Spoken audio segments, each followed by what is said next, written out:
In abbey shores where shadows play, the alley whispers night and day. In Abomination Alley's grip, where fear and danger tightly knit.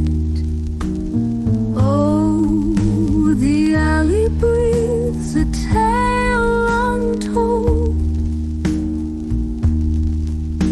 of secrets dark and hearts grown cold. Abbey streets, they'll pull you in to the depths where sin begins. Hello and welcome to Dire Bear. It's Tuesday night, so of course that means we're playing Abomination Alley, our BRP actual play. I'll be your storyteller for the evening, Jason, and with me as usual will be Carr playing Teak, Eric playing Michael, Sarah playing Vivian, and Rappy playing Charlie. I am waving, though. Who remembers what happened last week? Nothing happened last week. Oh, that's right. Who remembers what happened the week before that? No, did we have it the week before? Nothing happened the week before that. So 3 weeks ago, who remembers what happened? Downtime. Downtime, and I think there was a fire at the dock. Yeah, something happened at the docks. And we were rushing out to do that. Yes, one of the... Let's see. Which one of those fellas was it?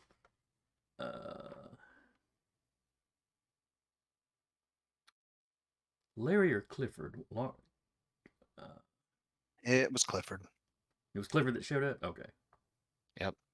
Because we made the thing about the big red dog. That's right. Yeah, that's right. Larry was the one that got shot.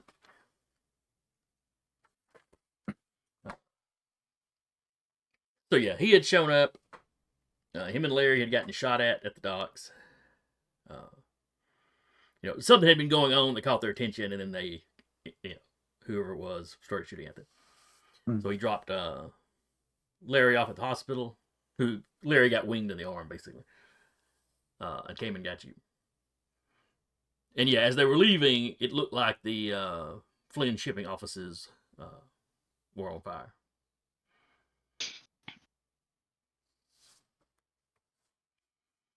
So you had all rushed out the office. I do have one small question before we start. Mm-hmm. Seeing as Teak went on a date with Miss Lillian, were any of the mafia members giving him like an eye or anything when he went to pick her up and then drop her off? Because he would be a gentleman, pick her up at the door, drop her off at the door. You were being watched. But no one acted particularly unusual. Okay. Other than the Orc receptionist at the desk. Ooh. she was definitely watching y'all out of the corner of her eye, coming and going. Of course she was. Now I just have this image of her and Lillian gossiping. They would never. Never. Anyway, continue. Sorry. You just let me know if he does you wrong. I'll have the guys make him some cement shoes.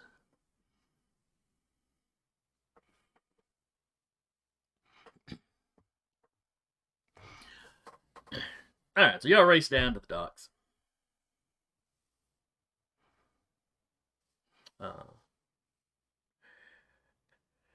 As you arrive, there are already police there. There's already a fire truck there. The Flint offices are still, there's still a little bit of smoke coming out of them, but it looks like the fire department's already got it kind of under control.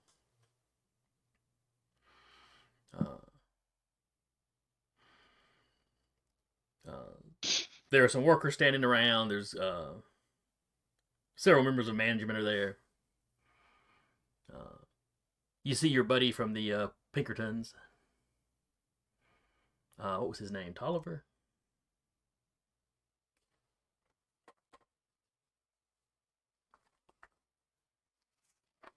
I do not recall. Don't remember. I don't think either Teak or Vivian encountered them either. Yeah, I think it was just Michael. Might well have been. Might well have been. I have a feeling there's scrolling going on right now. I'm flipping through papers because I'm old-fashioned. But also horribly disorganized, so I'm sure the name is on one of these sheets, but there's a lot of random names on these sheets.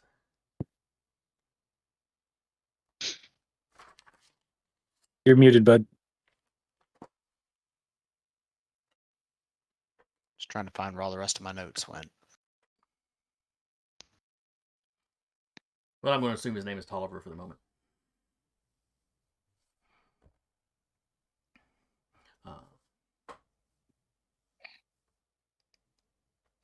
There is a body. The police are walking around a body. Clifford tells you that he sees he didn't notice the body. Agent Davis. Was it Davis? Okay, that's right. Tolliver's his partner. You haven't met.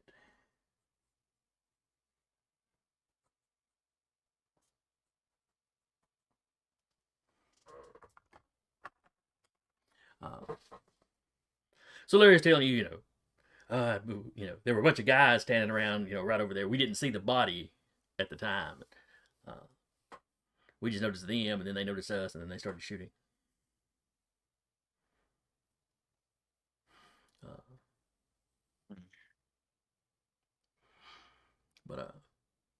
And the police are trying to block the area off. So as you approach, you can't pull the vehicles up too closely.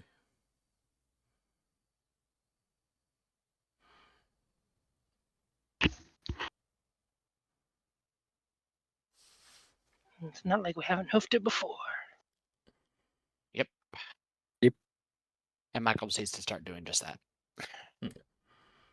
So y'all park the next block over. As you're approaching, the police are kind of keeping people back.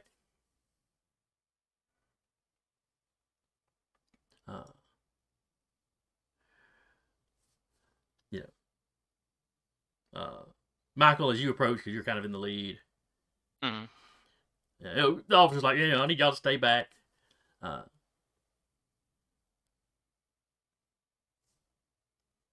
This is a crime scene. He's doing the usual spiel. He's paying a little more attention to you because you're dressed a lot nicer than most of the folks that are hanging around. Well, we were contacted to come see what we can find while we see if anything happened here that is of a more supernatural nature. As you start saying that, you see the light go on in his eyes as he realizes, oh, I know who y'all are now. So if you would please let us pass. We promise not to go touching things willy-nilly. I guess the detective would probably want to speak. With you. Please come on through. Thank you.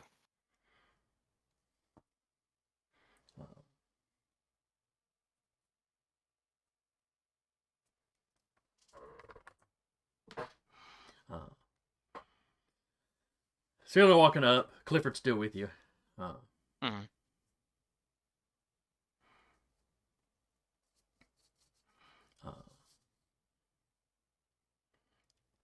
You see one of the Pinkerton agents standing there. He's watching y'all come up. Several people have noticed, because y'all are a decent sized crowd. Several of people have noticed you're approaching. And one of the Pinkerton agents points at Clifford. Oh, that's him. That was one of them.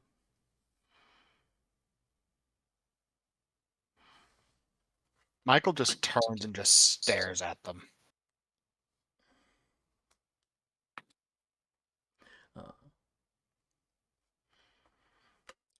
You see a police detective.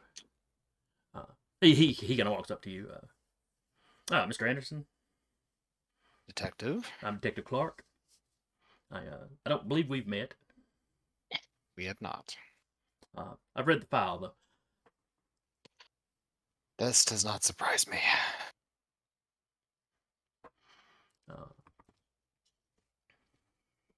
And the fingernail agent's still going, hey, was he? That was one of the guys that ran off. Would you shut up?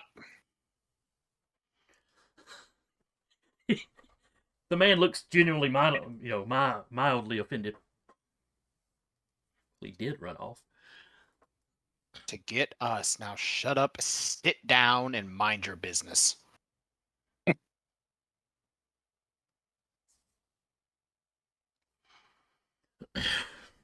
The detective takes a moment to gather himself.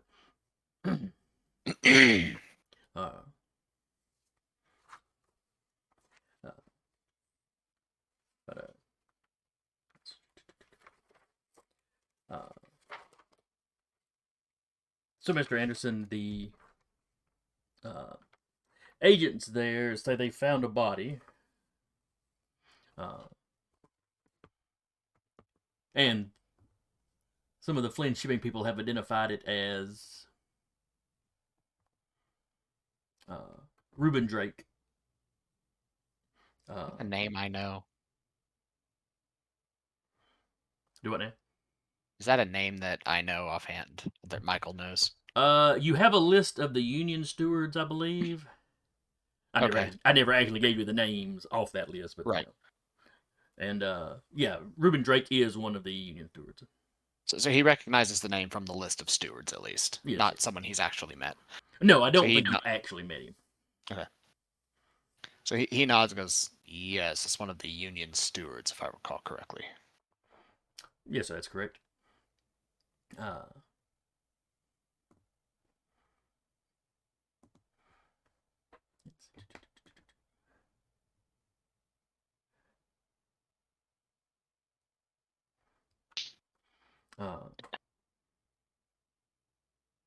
Anyway, Mr. Drake had been shot.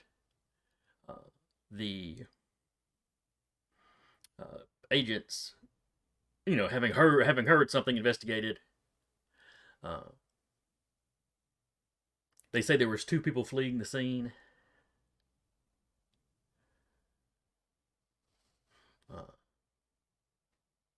And you can see that you can see that one agent in the background, like he really wants to say something, but he's eyeing you. The gentleman with us was taking his friend to the hospital that was shot, so I'm assuming he was possibly shot by that gentleman. Would be my guess if there was an exchange of gunfire. Sliver kind of speaks up. We didn't have any guns. It was we received gunfire.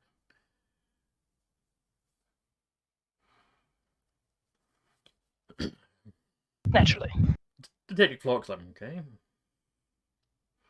Which means, likely, like every single scenario that's happened at this damn dock lately, it's been a third party. Yeah, the hitman, yeah. Clark's like, yeah. And he calls up an officer, and they take Clifford to the side. To get Clifford's version without the mouthy Pinkerton trying to butt in. Well, according to the agents, they found the body, saw 2 guys they claim was leaving the scene, and there was gunfire. They're a little vague on exactly who started it. Of course they were. If they heard the gunfire, were they there? But I mean, with the two fellows that ran out, Mr. Clifford over there, and The descriptions, I'm guessing. yeah, that was after they found Drake's body. I love how you voice exactly what's going on in my head. I've known you a moment. Yeah, just a little bit.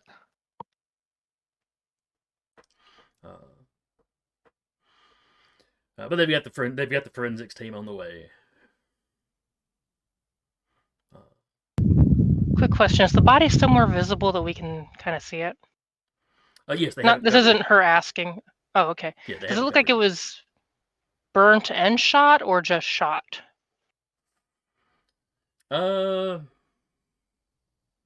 You can't see. He's laying. He's laying on his back, and you don't see an actual wound. Does it smell burnt? But he's That's horrible. there's a decent pool of blood. Okay. Seems to be centered around like his lower back. Okay.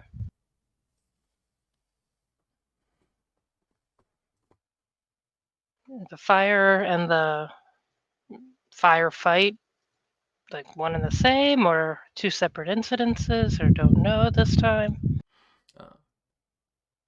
They have no idea. According to the agents, the fire started after they exchanged gunfire. Or after they shot at Mr. Clifford and his friend. Or I should say that's when they noticed it. So, And the source of the fire, is it intentionally set or not something that can be assessed at this time yet? the firefighters are still. I think they've pretty well got it put out now, but they're still tromping around in there. They haven't made any kind of report yet.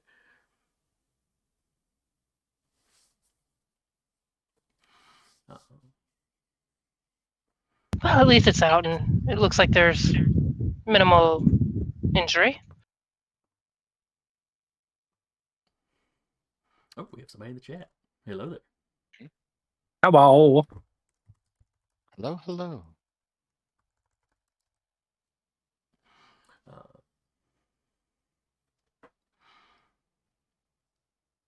But yeah, as soon as they notice the fire is flickering in the window, by the time they got the door open, the flame was too big that they were going to try putting it out, but they immediately called. So there's a fair amount of smoke and fire damage inside, but the building still seems to be structurally sound. Like I said, we haven't gotten the full report, but the roof hasn't caved in or anything. Small mercies. It was an office, he said? Yeah, it was the Flynn Shipping company's office.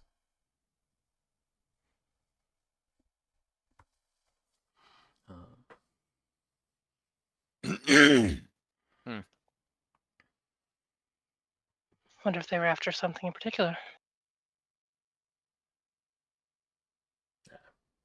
Or wanting to destroy something in particular. Or wanted to destroy this place in particular and then blame it on somebody. If they wanted to destroy the place, they would wait until evening when there's less people here to see a fire and call to report it in. Yeah, but it's convenient that the agents of the company of hire happened to spot two members of the union leaving around the same time.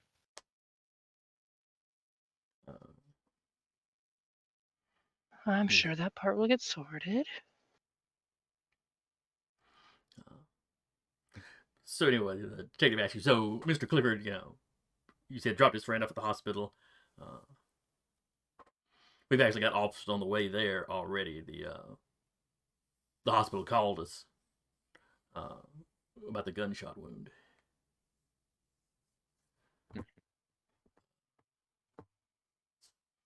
So we'll get Mr. Lawrence's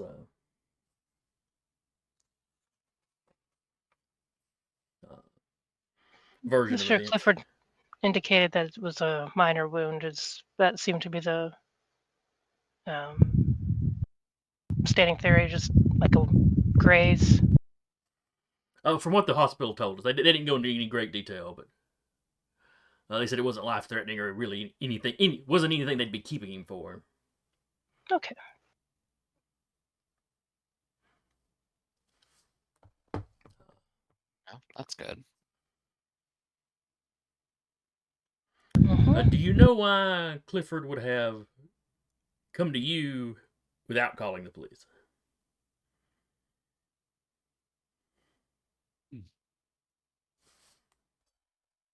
V is like trying to figure out a way to say this delicately. You like the blunt answer?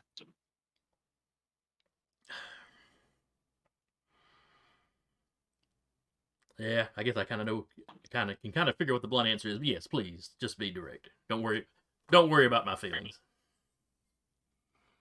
They believe that the police would side with the union, with the company over the union at about every instance. So they came to us to try to figure it out. There also has been other supernatural occurrences at the dock, such as the water elemental. Things corroborated with that. Well, at least, not that there's anything good about a murder, but at least this murder looks like it's just good old fashioned bullets. So far. For now. And as you're talking, the forensics guys have shown up and they're starting to examine the body. Kind of glances around. Are we assuming that Leo is with us? Yes, he was with you at the office, so. Did we? I forget. Does he have any kind of? I know he has a skill that'll let him see supernatural stuff. Did we want to try and do that with him? He's got the detect magic spell. Say, Michael does have a similar ability as well, if need be. We can roll both. Since we're in the research phase still. Yeah, couldn't hurt. I'll give it a shot. See what I can make happen. Well, those two are doing that. Like, was there anyone else on site, or was it just those agents and allegedly the other two?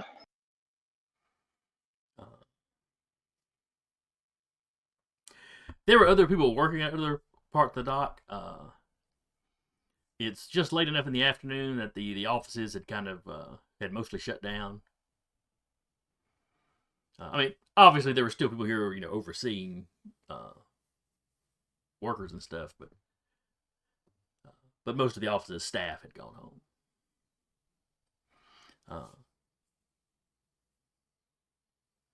They're sending officers out to talk to the staff that would have been here to one, to find out what would have had Mr. Drake over here.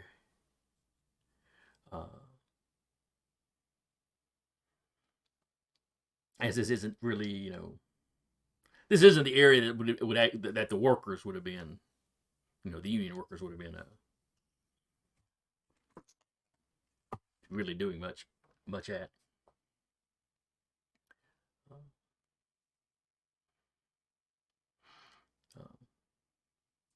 Okay. Well, any results from the rolling of finding things via magic? Aura detection does go off. Okay. Remind me what aura detection does while I look up detect magic. You can see it's a lot of it is with living people, but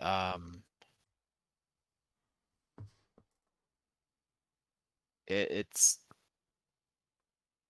not so much detecting magic things as it is magic being worked on people. So, but it also does enhance his perception. Okay.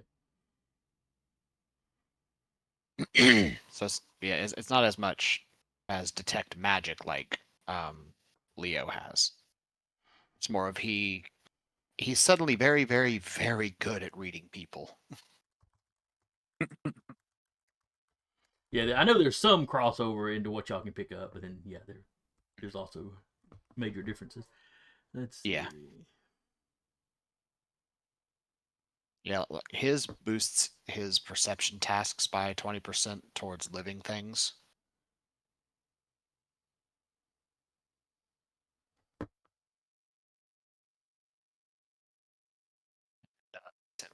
Yeah, yours is pretty much all. Basically see their status and if there's any like magic or possession or anything working on them. Kind of an effect on them, yeah. It's like if anybody here had magic worked on them, for example, then he could Like see Aloysius' thing. Yeah. All right, give me a. What's it called? Spot.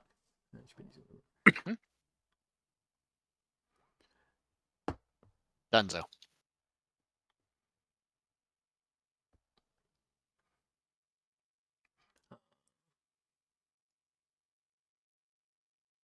And a special at that. Yep. So as you're looking around,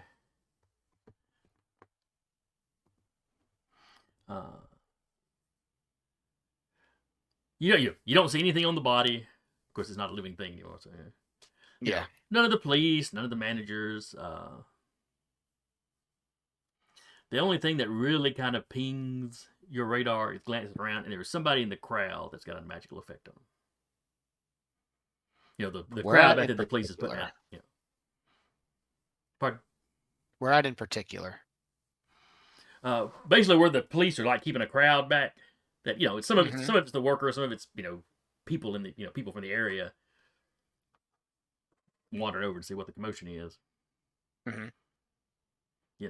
Basically the crowd you walk through. Getting here. Okay. Is said magical effect on them, say, concentrated over the heart? Hard to tell at this distance, but it definitely something about this aura definitely looks familiar. You've seen this sort of magical effect before.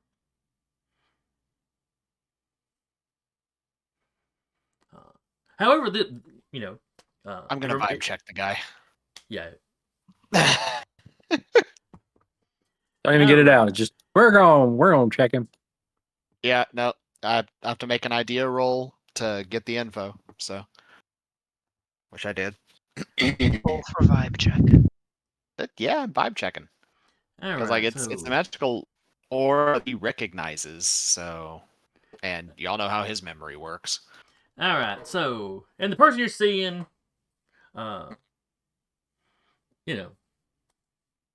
just look somebody that would live in the area. Are they ordinary? They're not wearing a suit or a bowler or anything. Unusually ordinary.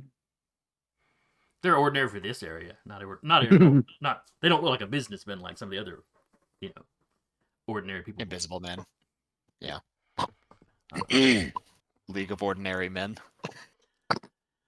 League of Extremely Ordinary Gentlemen. So let's see. Information you pick up. He is physically healthy. Mhm.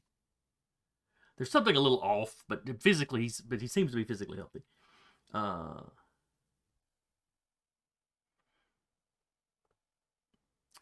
Just like the invisible men you've met before, you're getting that same feeling of just complete and utter evil, like to an unnatural degree. Let's see. As far as his kind of spiritual wherewithal, his oomph, his pal. What is your pal? 15. Okay, this guy's pretty much on par with you then. Okay. Now that doesn't mean he has any active, Mhm. abilities he can use, but he's definitely got the potential. Just that his reserves are on par. Right. Okay. And they're and not depleted,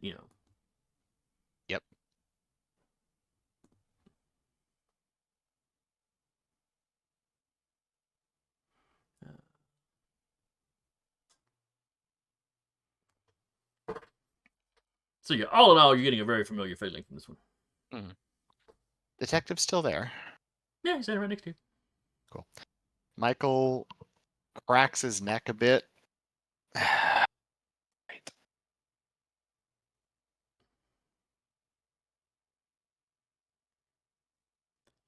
Detective, you all right?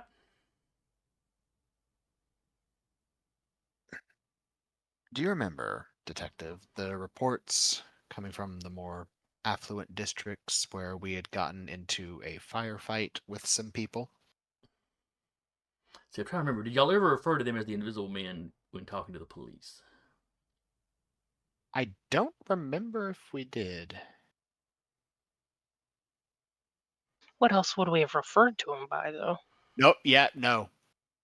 Michael absolutely did. Okay. Me going back through the notes, yeah, he explicitly was very. And there are already, some rumors in town about this group of people working for, somebody.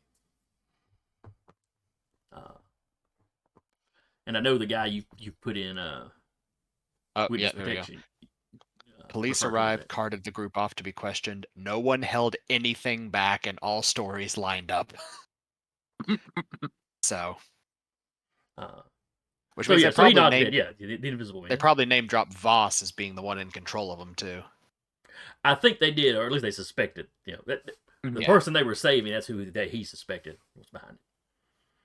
Yeah, well, now we for sure know as well because of his sister.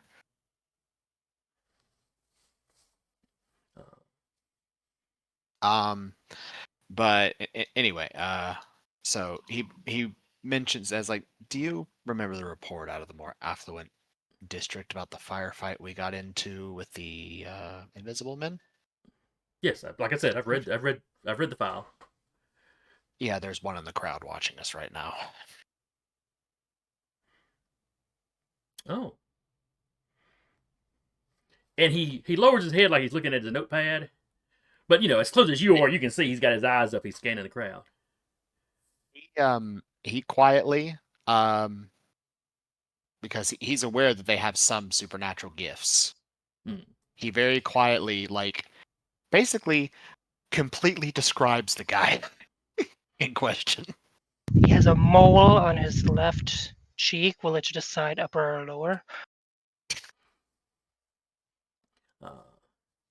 So yeah, you're describing. He's like, okay, all right, I've spotted him. Who is it? That guy right there. He looks very normal. Yeah, He looks he's, suspiciously normal.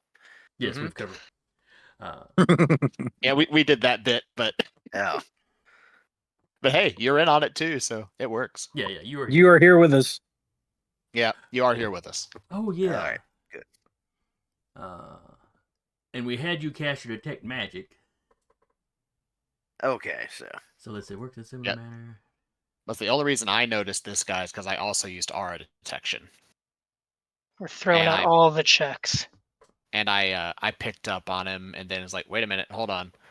This aura looks familiar, and then vibe checked, and then I got the, yep, it's one of them.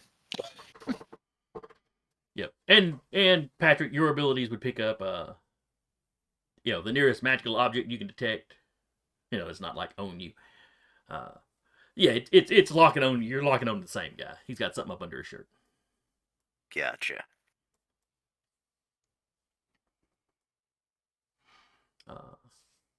Wouldn't surprise me, Detective, if there's your arsonist. It would definitely explain why he was in the area. All right. How do we get a hold of him in the middle of that crowd?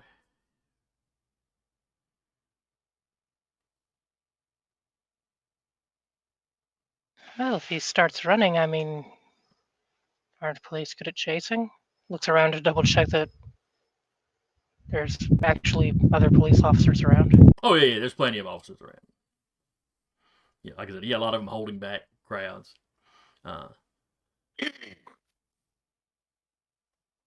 Maybe approaching from the rear of the crowd.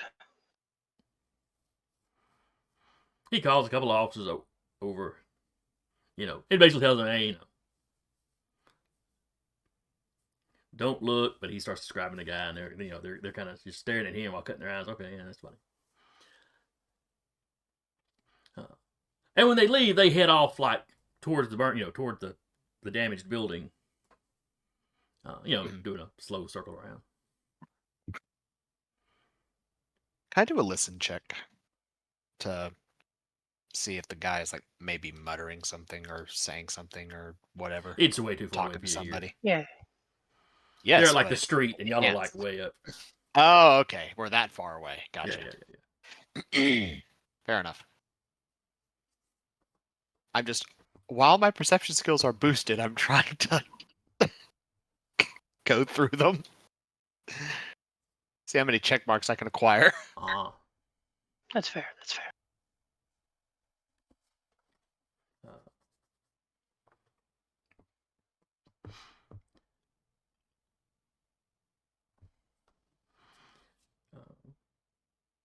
So y'all keep, he keeps.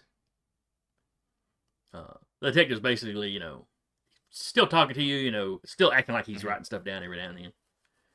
Yeah. Now, let me see how stealthy the police are versus how observant the Invisible Man is. Well, is he entirely focused on us and what we're doing? He's mostly focused on that. If Vivian sees the guys focused on them, she will try to do something that would make him focus more on what they're doing. Okay. Maybe like talking louder and just saying absurd things. Okay, give me a. Guess that'd be some kind of performance. 1 second. Or fast talk, or something like that. First time of the night. Where's my damn sheet? It was just open 10 minutes ago. Fast talk, you said? Yeah, fast talk would be fine. Alrighty. Assist in that. Never mind. She'll maybe just start going off and describing fire elemental loudly enough to where it sounds like maybe they suspect it's a fire elemental. Alright. Somehow I just popped my dice, or my, the chat out of Roll20, and I did not intend to do that. It's I gone didn't even know forever. that was a thing. How do I pop it back? I didn't think it was either. I've wished it was before. Like, did it move to the right or? No, it just became its own separate little Like a window. separate sitting right where it window? was. Oh, That's silly. how the heck? Mm. Oh well, I guess I'll just sit it where it was. Oh wait, but now when I click on stuff, it's we'll figure it out. All right. How sneaky are the police? Ooh, with a 79, they're probably not very sneaky.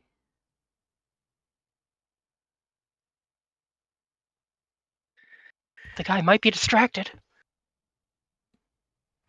Oh, that's right. I needed to check on what you rolled. I succeeded. Okay, if I close the little window, then it pops back in like normal. All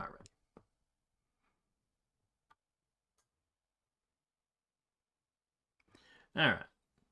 So the police were not very sneaky. Let me roll for the Invisible Man.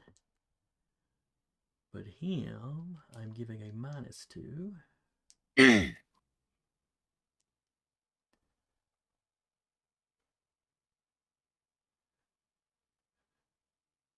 Alright, so there's a spot. -20.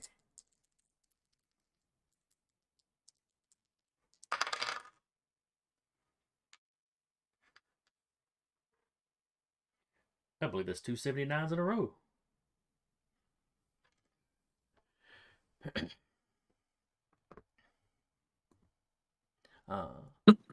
So yes, it appears it appears you kept him a little distracted because when he started getting a little loud, y'all actually see him kind of take a half a step forward and lean forward just ever so slightly.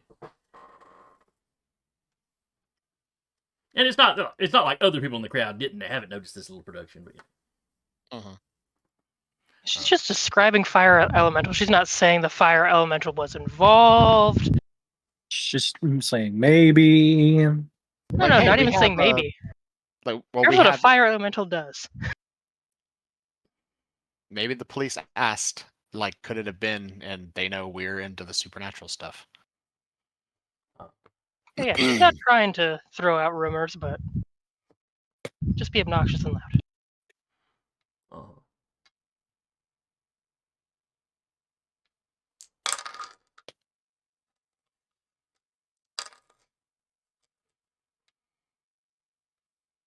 all right, the two officers try to grab him.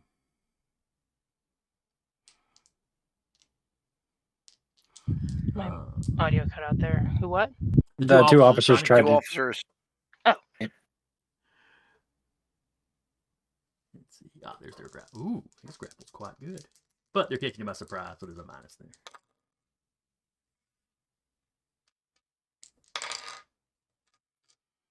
All right. Lisa, we'd like to talk to you. And that's basically it. Sir, we'll need you to come with us. And like each one of them tries to take him by one arm. And you see him avoid one of the officers while the other one grabs his arm.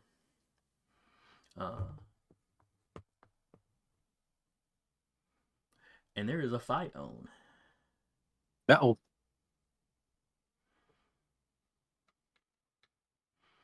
This That doesn't seems entirely surprise uncalled me. for.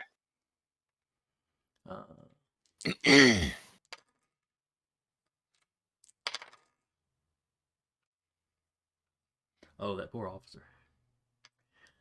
Oh dear. He rolled 100 on his dodge. So he takes a knife. Oh no. That is definitely a no-no. Oh I no! forget, were these knives that they had special? Not the ones Invisible that Man? we dealt with. Yeah, the ones you dealt with did not. Now they had poison darts and blowguns Okay. and all things. But no, the daggers are. I knew there knives was with something knives. poisoned. Yeah. All right. So the crowd was already starting to pull back a little bit. Then this guy stabs the officer that's holding him. Take me down to Knife Fight City. Pandemonium! There was a crowd. There is no longer a crowd. There's a bunch of kids going, fight, fight, fight, fight!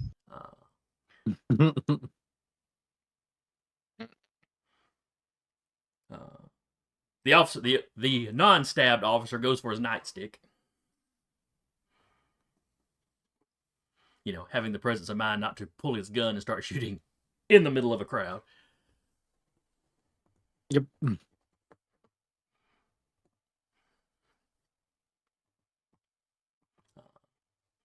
So the detective swears and is pulling his gun and racing in that direction. And several other officers in the area,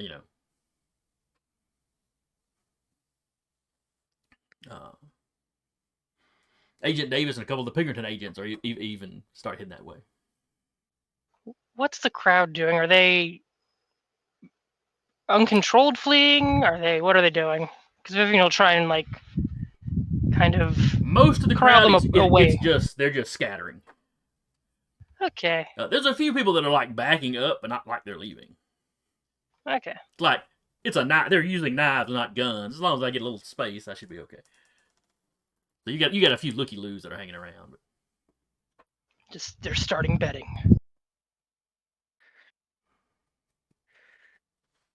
Goodwill, Johnson. I didn't think we'd see a knife fight tonight.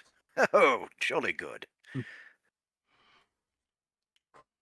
Looks around. Well, are we going in? As well. At And least Michael's heading that way. moral support. Moral support. Tigley Maybe- puts his hand on his gun. He's like, no. Just starts walking to Can we get to wrestle somebody? You saw how well that went with the stone. She knows. It went phenomenally with the stone. Yeah. Sadly, That should sadly have Keith, worked. there are no chairs. I don't have any chairs. Oh wait, there's a folding one. Suddenly, a chair just appears, and like Keith just grabs it. He just reaches It under a just random car and apparates. pulls one out. It just apparates in his hands. Hold on, I gotta get my sidearm. Goes out, pulls out a folding chair. Just imagine instead of like a folding chair, it's like, hold on, gotta get my sidearm, and just pulls the chair of a car out. With his folding camp chair, it just pops it. Is it from the Teak boat? Is that from the Model Teak? Yes. Shut up. It's the passenger seat. It's fine. Alright. Vivian would be trying to keep between the fight going on and the general public. Yeah, the officer who got stabbed.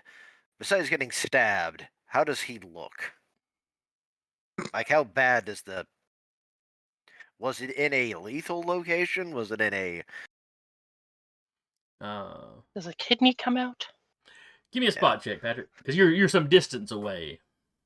Okay. You know, y'all are racing over there. I gotta go back to that.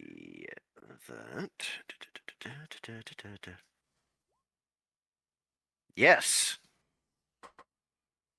Yeah, he's going to need hospitalization. That knife went good and deep into his gut. But not into a lung or the heart. You know, it was down lower than that. All right, good. But he's probably going to need an operation. His other kidney. He has two. It's fine. You know, it's bad enough that he's just kind of stumbling back, you know, and probably, you know, going to be dealing with some shock.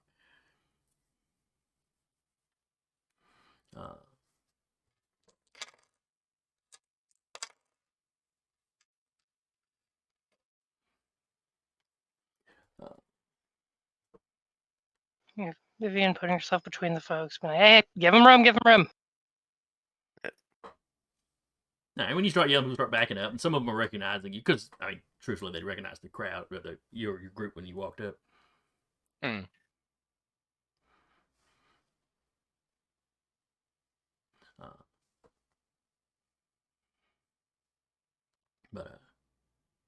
Should also kind of keep an eye, make sure no one goes towards the crime scene if there's no officers there. The forensics guys are still there, and there's a couple of the Pinkerton agents are still standing around with the managers, like they didn't run off and leave the managers, you know, unguarded. You're on your own. No, must protect the guys that write the checks. Otherwise, what are we even doing?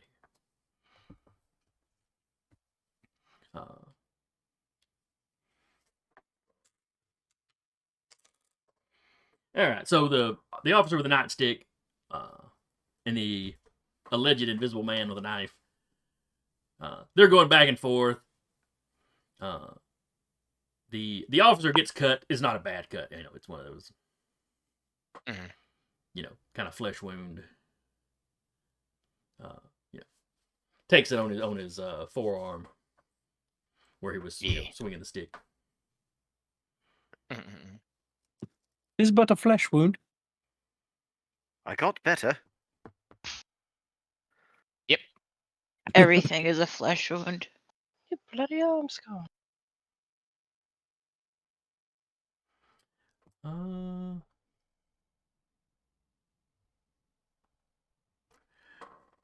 And yeah, when the officer gets cut, you know, he takes a step back, of course.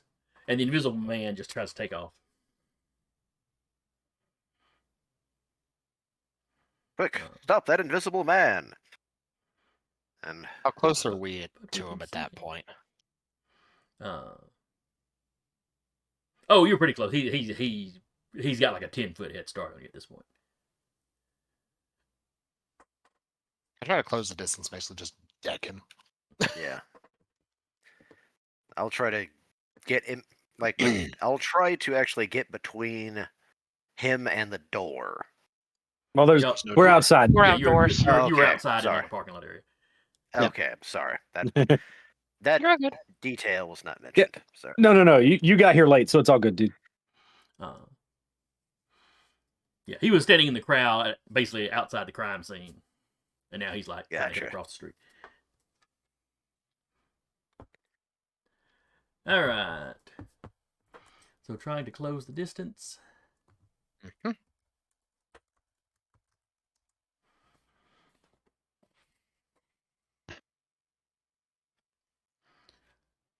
All right, spot rule. Oh, wait.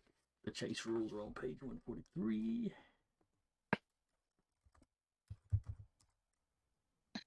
All right, chase is on foot.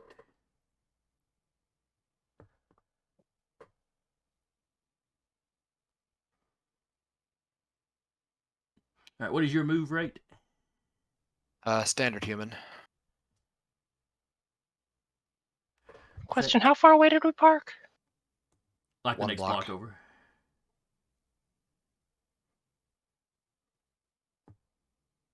Damn. All right, I think standard human is 10. I believe so. Yeah. All right, Yeah. so nobody has an advantage there. Teak is the So it is- slowest. Got Con tiny versus legs. con. Would Charlie be there? Yeah, all of y'all are Yeah. there. Yeah. All of y'all are there. Okay. So is Charlie chasing after him too? Probably. Let me see what my stats are real quick. I mean, what do I look for movement? Oh, 11. So probably Okay, so you're a if little she bit. can see him. All right, so you're a little bit T- faster than the rest of them. With Teak being the slowest, he's going to try and help the cop who got stabbed in the gut. Not medicinally, Oh, just try and no. help him. No, Charlie will stay and help the person who got stabbed. Okay, go ahead and give All me right. a first aid roll then. Vivian will be running then. Yeah. Can I be assisting Yeah. and help her with that? I mean, Teak would just like make sure he's like not moving so she could help him, if anything. Yeah, you can help keep him calm and talking to him so he doesn't like just drift Yeah. completely off. Bite on this chair leg. Why do you have a chair? What the? Okay, I failed. Okay. So no. He gets hurt even more. I was going to say, so it me was even not a assisting fumble. It was didn't. not a fumble. Oh, okay. All right, we need to widen I this probably cut some, don't see what's have going the on in stuff there. with me to help him out. There you go. That'll be it. I'm not. Teak has a 50 in first aid, but he's like, no. I have Charlie has an 80 in first aid. I have a 50-50 chance to say you're dead now. Vivian will, seeing the others hang back, she will join the Teak. 8-foot chase. Yeah, I'll be joining in the pursuit. All right, so everybody that's pursuing, go up to the resistance roll table. Put your con in the first box.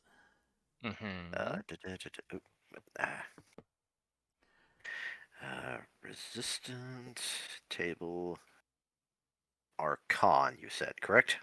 Yeah, put your con there, and then put a 13 in the second box. All right, I'm And then give it a And then roll. we click the.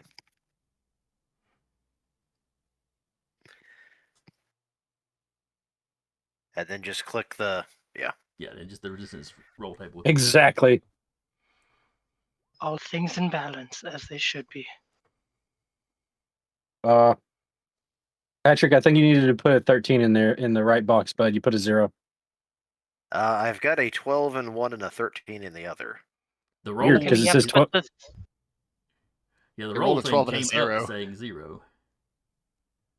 Yeah.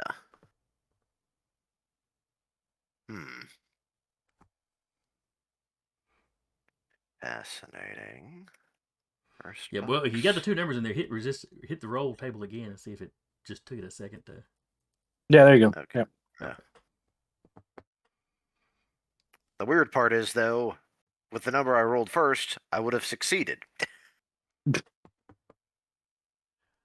Yeah, but it was 110% for your success. Like there was no way you could fail unless you rolled a 1. No, I'm comparing to the actual number. I failed even if I had rolled that with my Oh yeah, this yeah, yeah, roll, yeah, I yeah. would have succeeded. Gotcha. Okay.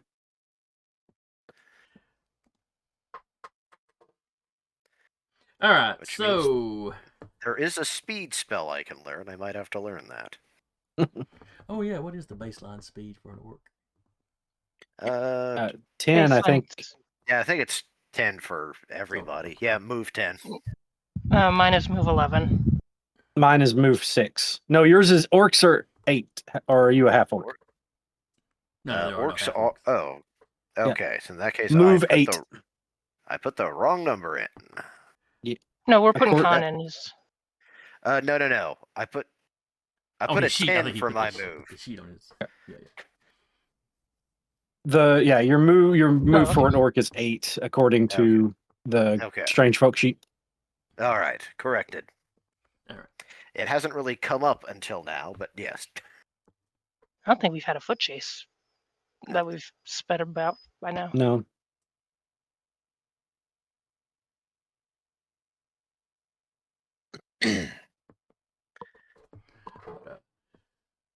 But all right, so Michael and Vivian, yeah, you're up on the guy.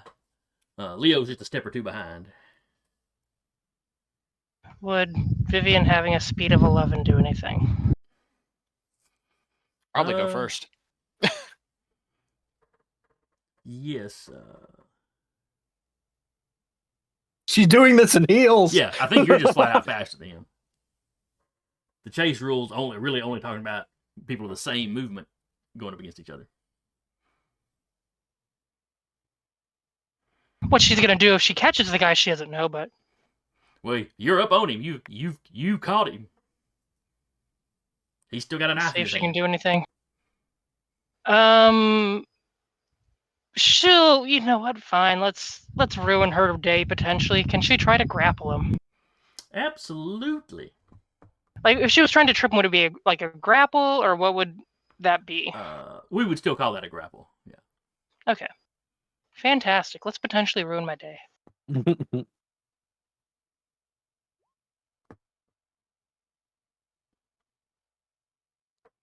Nah.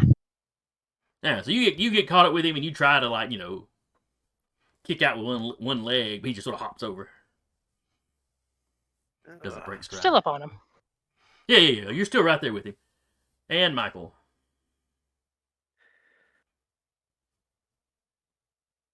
I'm just gonna deck him.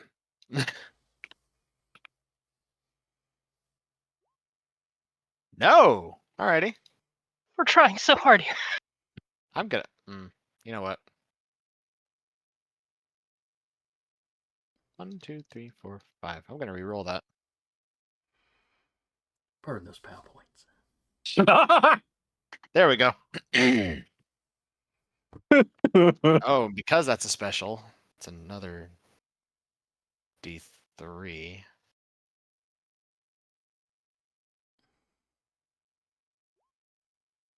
Just evaporates into 4. dust. Just All right. So it was a special. What did you get? You got 1 point on that one. So total of 4 points. Well, it's because I got under a 44, so I got the brawl and judo damage off. So that's not counting whatever this would count for a special. You're using the JUDO. Yeah. All right. So special.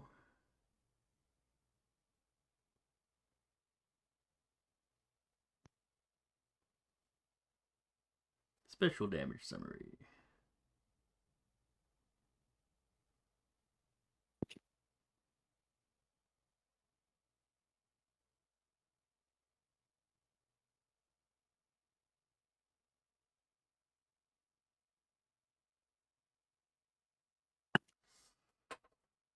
Let's see. So don't go Judy chopping. Nobody that don't need Judy chopping. I don't know anybody named Judy to chop. Judge Judy chop. Okay, appropriate. It's just It's a strange and elusive martial art, but it involves a gavel. I mean, he's a Alright, so lawyer, it double your fits. damage modifier. What was your damage modifier? Oh dear. Okay. So it's a Yes. D3 for damage. So do I So just roll another D3. okay? So another 2D3 because, yay. Did you just kill this guy with one punch? Another 3 damage. Alright, so that's a total of, so the initial roll for your damage was a 1. So 1. So it's a total of 4 because martial art combined in to brawl. So 4. And then so since it doubled, it's another 2D3, which added another 3, so 7. Alright, so that's 7 points. So he takes 7. Where are my pencils? Alright, so he is still alive. However, in addition to that extra damage, He takes a wound. oh, actually, yeah, because it is over half. I punched him so hard his leg exploded. Didn't punch his leg though. Still no worse than It's a beautiful looking game, but I don't recommend it. Kingdom Death Monster, where yes, you can castrate a lion with your fist. Oh, that's just awkward. I have a lot of Yeah. questions, but the first and foremost is why. How did that even come up? What round table was like, you know what we need, guys? We need rules specifically for castrating a lion. Ooh. Yep.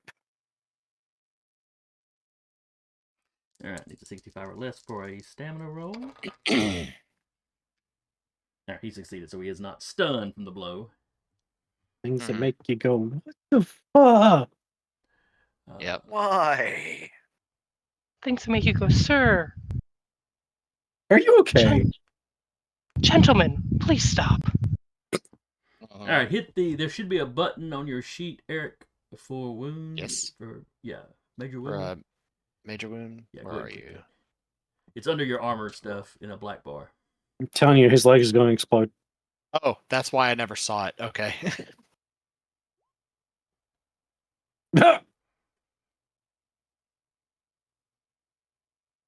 Oh.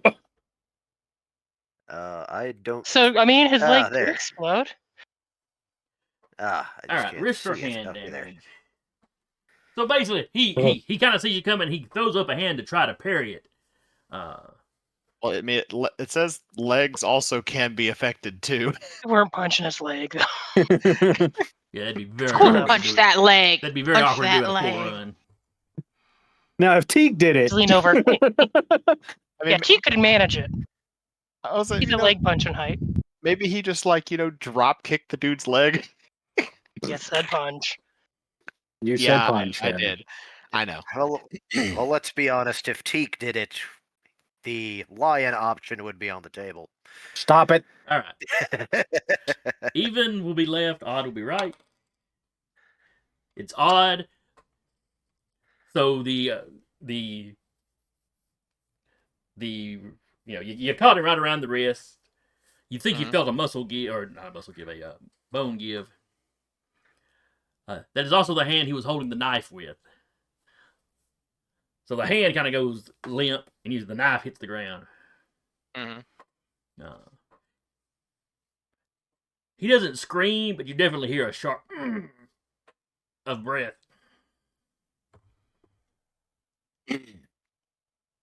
That'd slow me down, if anything. Jesus. Yep.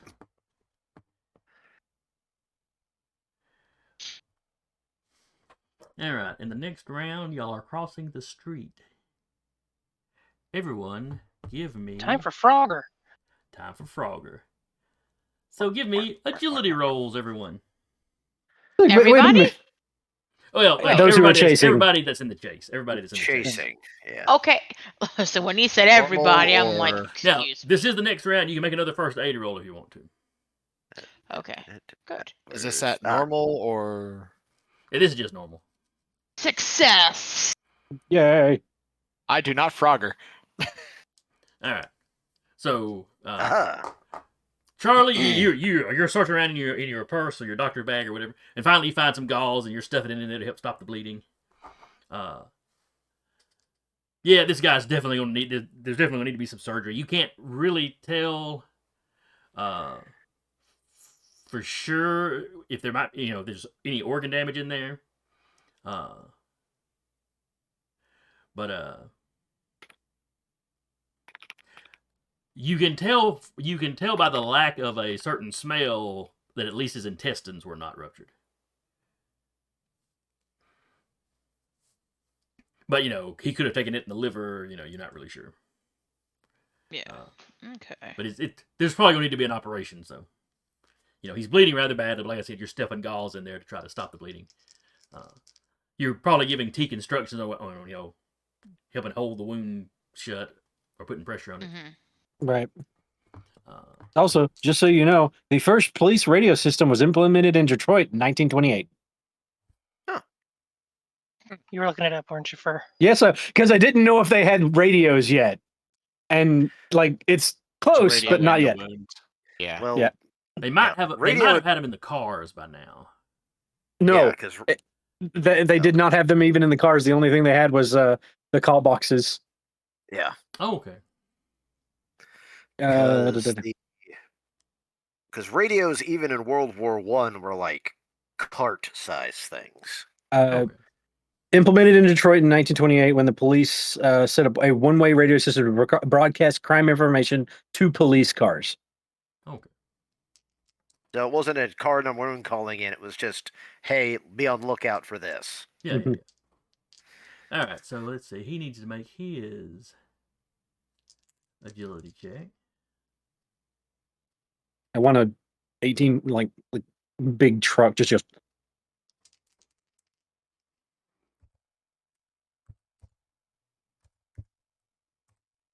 All right. So his agility's pretty good, or his dex rather is pretty good. So 85 or less. All right. Nobody gets froggered.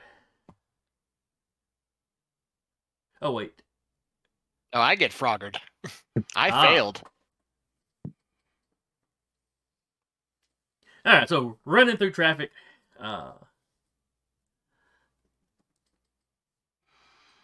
Now, with a failure, that just means you have to come jerking to a stop to not get hit, So Okay. you're no longer protected. A fumble would have been. I get Froggered. Mm. So fumble Vivian means is you still tried to right shoot- there on him. Yeah, fumble And- meant you tried to judo the car with poor success. But yeah, Vivian and Leo were still kind of right there with him. Like I said, Leo's a few steps behind because he's just not as fast as the rest of you. Vivian could actually be ahead of the guy if she wanted to be. Cut him off. I mean, if she sees that, you know what? Sure, she'll try and run in front of him and try and push him back into Leo. All right. That sounds like a brawl roll. Sure. This always go well for her. Kick his ass, Seabass! Whoa! It actually did go well for me. Check at that that. box! Check that box! All right, I gotta Oh, check yeah. that box for the first aid. Thank you for saying that too, Car. Yeah, I ain't rolled shit yet, so it's fine. Magic book. Well, you're helping with the first aid. You give a first aid roll. Oh, well. Do it, Car. Roll it. Oh, okay. Here we go. See, you can check something. All right, so Vivian gets ahead of him, What turns side around, and the gives him a Band-Aid goes shove. down on?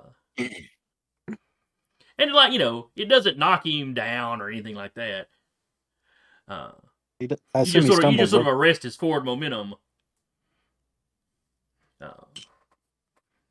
which lets I was about to say Teak, but that's the wrong humanoid. Lets Leo Pushes catch him up. way far back. All right, so Leo, what is your agility? I just apparate, wrap around his leg. My Oh, agility. your dex. Excuse me, your dex. My dex is a 16. All right, his dex is 17, so he will go first.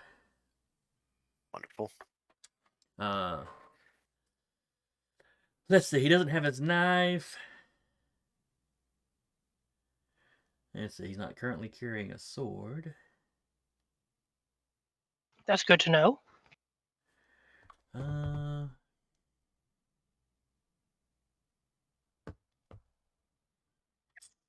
Behold mine pistol. Yeah, I can't really see him going for the blowgun in this situation, so he is just going to try to kick you. All right. So Vivian, you have a kick incoming. He got a success. Towards Vivian? Yeah, you're the one in front of him. Oh, okay. Yeah, I'm the one. I'm catching. I've caught up. Okay. But you're still on him. The checking their dex thing to see if he got to go before he takes a look. You You may dodge if you wish, Yeah, we'll give that a shot. because that's a reaction. You haven't used a reaction yet, so. Nah. Machine. Come on, max roll. Oh no, I've been cottoned. All right, so it's a D3 damage plus his damage modifier. Where is his damage modifier? I was a beorn like you once before, and then it took a kick to the knee. Get out.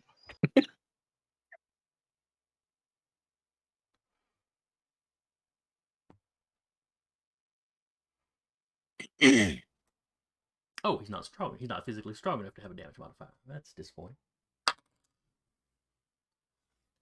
Maybe he's wearing steel-toed boots. Well, he is dressed like a dock worker, so Were those a thing yet, though? I'm not going to look that up, so I don't know. 1 point of damage. Very disappointing.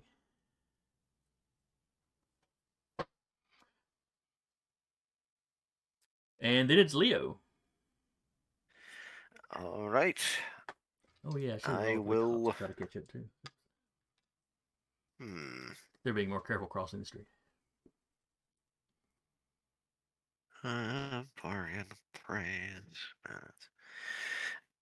going to try to grapple/brawl. I think that's how Okay. that would work. So you're going for a tackle as opposed to a punch or something. Yeah. Kind of a tackle and pin sort of thing. Okay.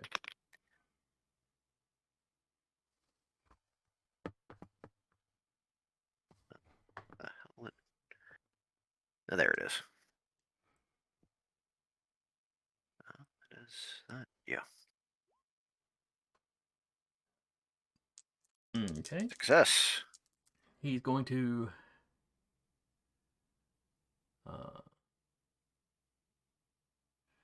wait, did he try to dodge? No, he didn't try to dodge Vivian's shove, did he?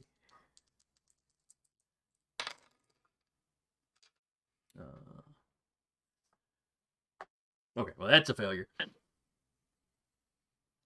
So yeah, you dive into his back. He goes down on the ground.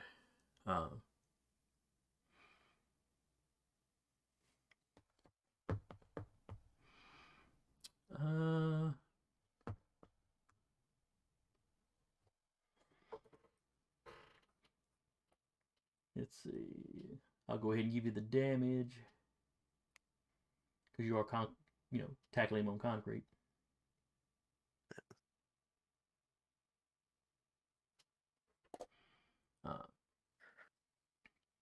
So he's trying to get up, but there's not a lot of fight left in him. All right.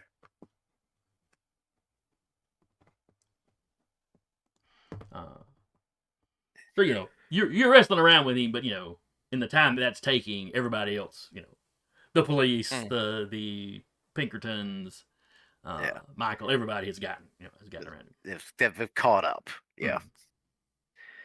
And he's very lucky to have Iron Hand activated. I probably wouldn't have let that count for a tackle where you're For trying tackle to damage, pin him, yeah. but, Yeah. But yeah, if you'd run up and punched him with that, he will. There would be no attempting to question him.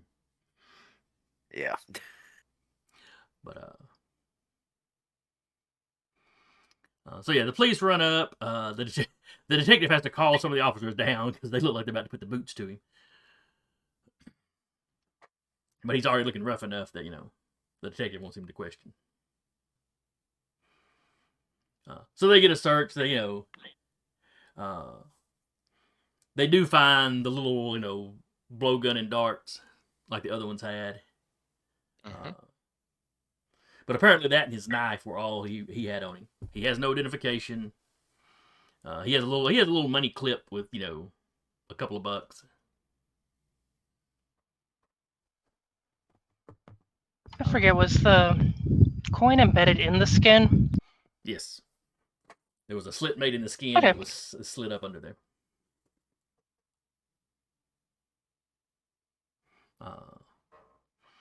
Despite the damage to the one hand, they still handcuff his hands behind it, his arms behind his back. Ah! He doesn't look happy about it. Again, he doesn't scream, but it's kind of like, What the heck, man? they're talking to him. He's not responding at all.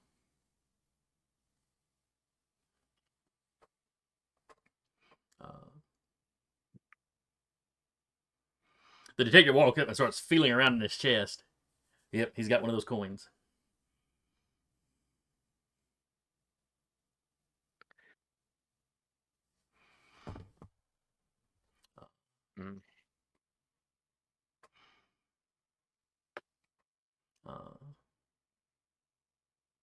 Well, how do you want to proceed then? First, let's get him back across the street where we'll get him in one of the cars. Get him downtown.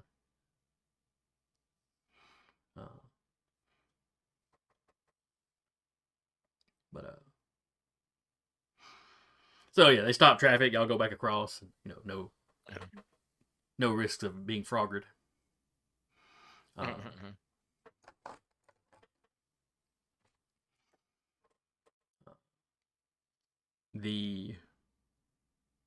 Since it was a body discovered, they didn't have an ambulance on hand already.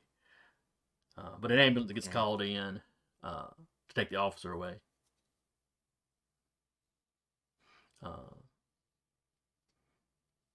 One of the EMTs stays behind and does just a quick before they take out, does a quick wrap on the guy's hand. And he names off what bone he's pretty sure is broken.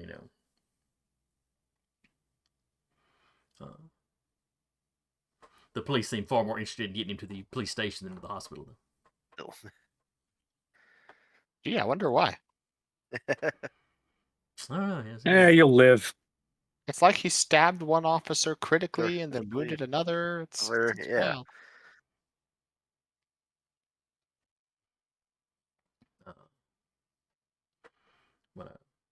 So the crime scene kind of winds down. The forensics guys have done their thing. They're taking the body away.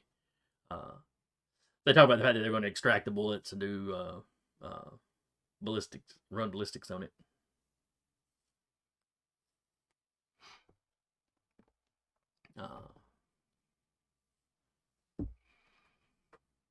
They are. The police are requesting the Pinkertons' guns for the ballistic testing. Several of the agents don't like the idea of handing over their guns, but Agent Davis, very firmly says, "Well, of course we will comply."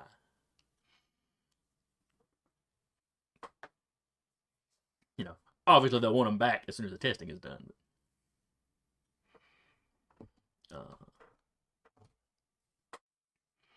And the crowd start breaking up after that.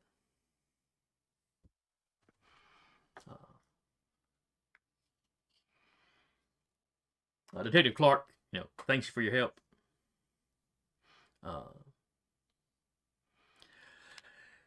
Given that given that the Invisible Man is using magic, he will keep y'all in the loop on this. Yeah, good.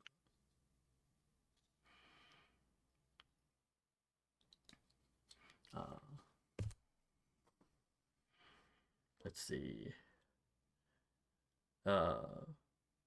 if Charlie wants to, she can ride with her patient in the ambulance. Yeah, she probably is going to do that. They are taking him to the hospital you work at, so Okay, perfect. like at least one of the EMTs probably recognizes you. Just clock in on the way in. Yep. Free ride to work. Well, I had a shift in 10 hours anyway. I guess I'll just start early. Basically. Does anybody know if they offered a phone call in 1920s for people? That would sometimes depend on the city you were in.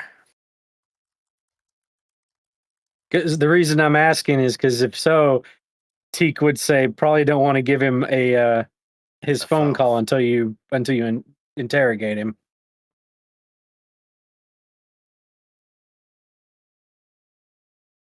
Especially if it goes back to a certain person.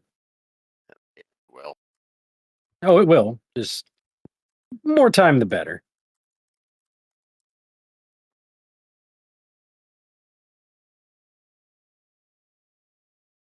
What interest does she have in it, though?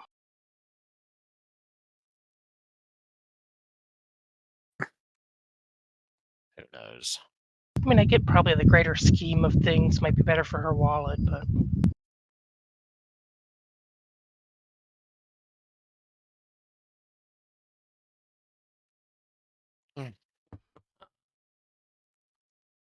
Well, I'm sure that'll be one of the things Detective Clark, asked.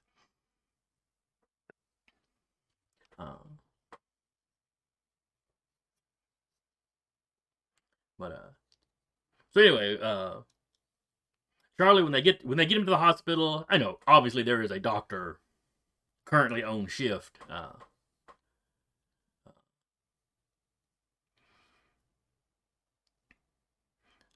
That takes over. That you just fill him in on what you've seen, and so you don't actually have to start working a shift, but you fill him in on what Okay. you did and what you've observed, and he starts having the guy prep for surgery.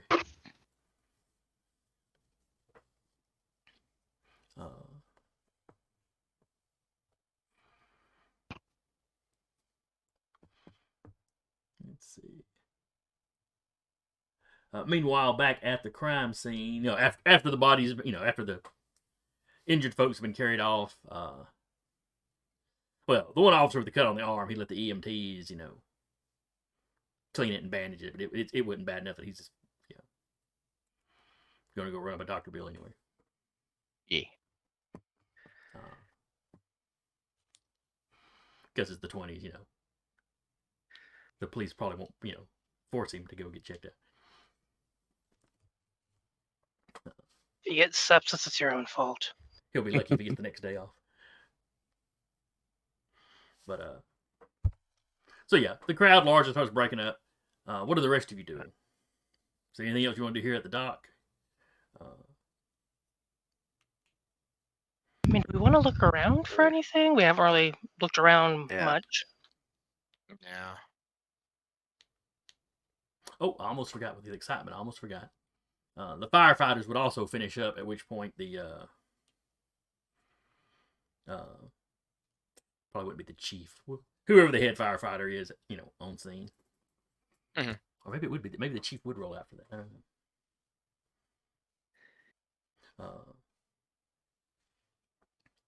But you can stand around and hear, overhear him giving the giving his preliminary report at least to Detective Clark. Yeah, the fire was definitely intentionally started.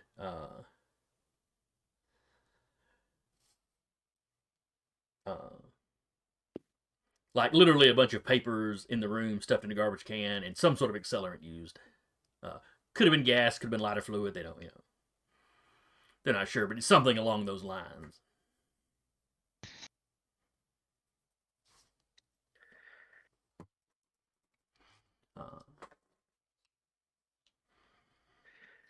A few oh, and he also confirms that the building's structurally sound. It's safe to walk. It's safe to walk around in there.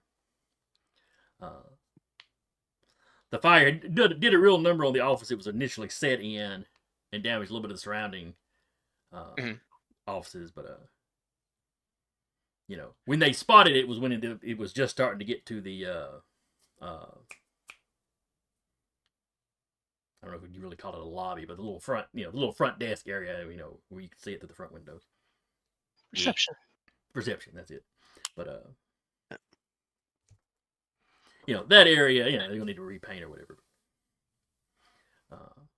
The detective takes one of the managers in there, and according to him, that was Mr. Flynn's office itself.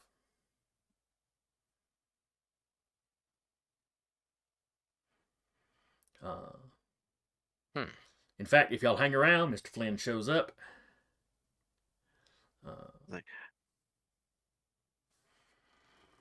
He confirms that it's his office. Looks like they ransacked some of his files.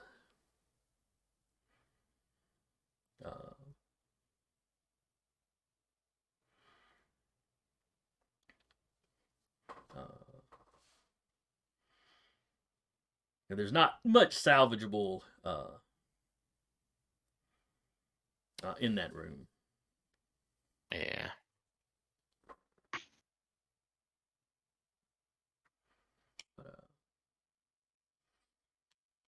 Is there a certain area the ransacking is concentrated to? Like you might be able to infer what was taken based on where it was ransacked?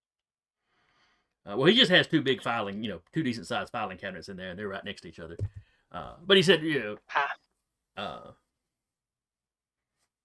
actually, what would his response be to y'all? Y'all have mostly been uniony. Well, that's not entirely fair. You did defend the. We've been mostly impartial outside of. Yeah. That's true. The union keeps coming to you because they expect to get a fair shake. Yeah. Yeah. Compared to what they expect out of the police. We've at least tried not to pick sides if we can help it. Yeah. That's fair. That's fair. So he's perfect. So he'll be perfectly cordial to you. Not that he spends much time talking to you. He's got, when he first shows up, he's more upset about, this, that, and the other. What about my money? Well, he didn't keep his money in his office. Unless there was a safe in there. Yeah, but he's got to spend it now to rebuild it. Yep. Insurance was a thing in the 20s. Yeah.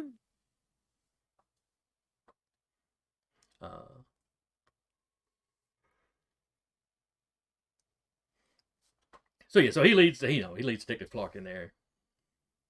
If y'all ask him about the files, he tells you, mostly that was just shipping stuff. Invoices, orders they were expecting in. Probably some payroll information. Payroll information. Because that would give them an exact list of who's actually works for them. Well, yeah, but there's other records in other places, records of their employees. The Longshoremen's Association has copies of some of that stuff.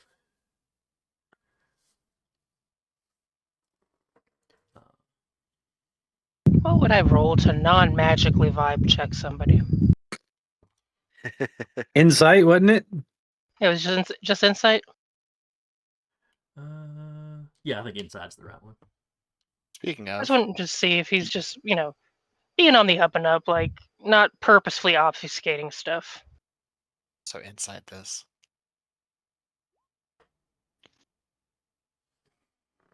Just because.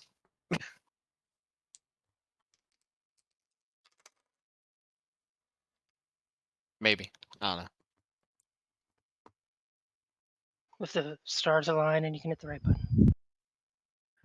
Well, I don't know if he's gonna let me get away with it is the thing. Get away with what now? Also inciting. I guess. Nice. Find Flynn's stats. That's not what I needed.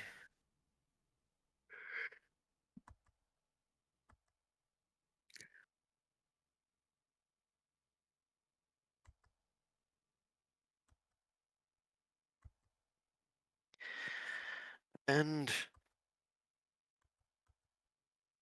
I'm gonna.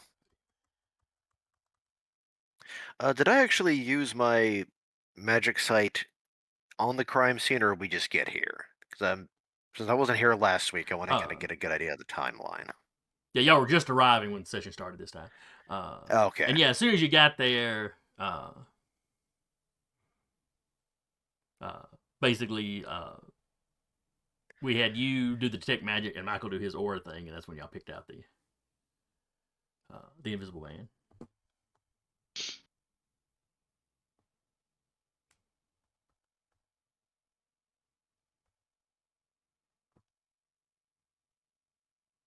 Ah, there he is.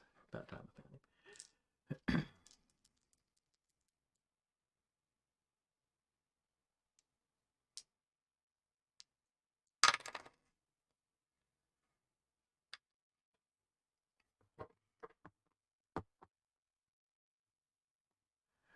All right, so in 95, he does not manage to hide much. He's putting forth the airs of being confused as to why. Like he's assuming that it was the Union that did this, until the detective starts talking to him about the invisible man. But either way, he seemed legitimately confused as to why they would burn his office. Other than just a symbolic thing. But he is trying really hard to keep you focused on the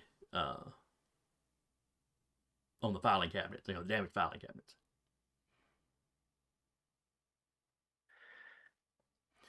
There's a certain section of the wall in his office that he keeps sort of cutting his eye. He's not being super obvious about it, but maybe with the 95 he might. Hidden safe. And I'm gonna try to. Do I actually see him get uncomfortable, or? That was Vivian and Okay. Michael. All right, because what I was going to do, just in case something magical was involved, you see me put on my glasses. Oh, you could definitely be looking over the scene in here. Yeah. If you wanted to. You can go ahead and get me another roll for the activate the detect magic. See Michael spotting that Damn. just walks right over to the wall. It's taking some damage from the fire, but it's still. Mm-hmm. Like I said, the place is structurally sound. It didn't burn to the ground or anything. But... He's examining it. What? Flynn's like, what you doing over there, buddy? Seems a little off this wall. Probably some fire damage.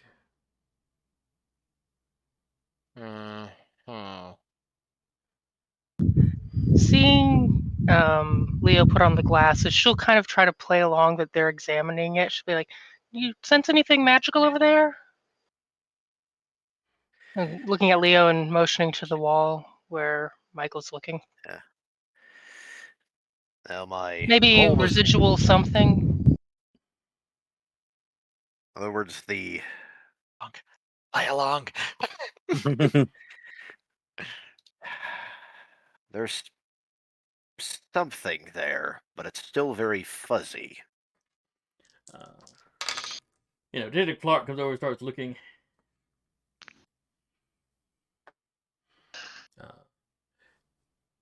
He starts kind of feeling along.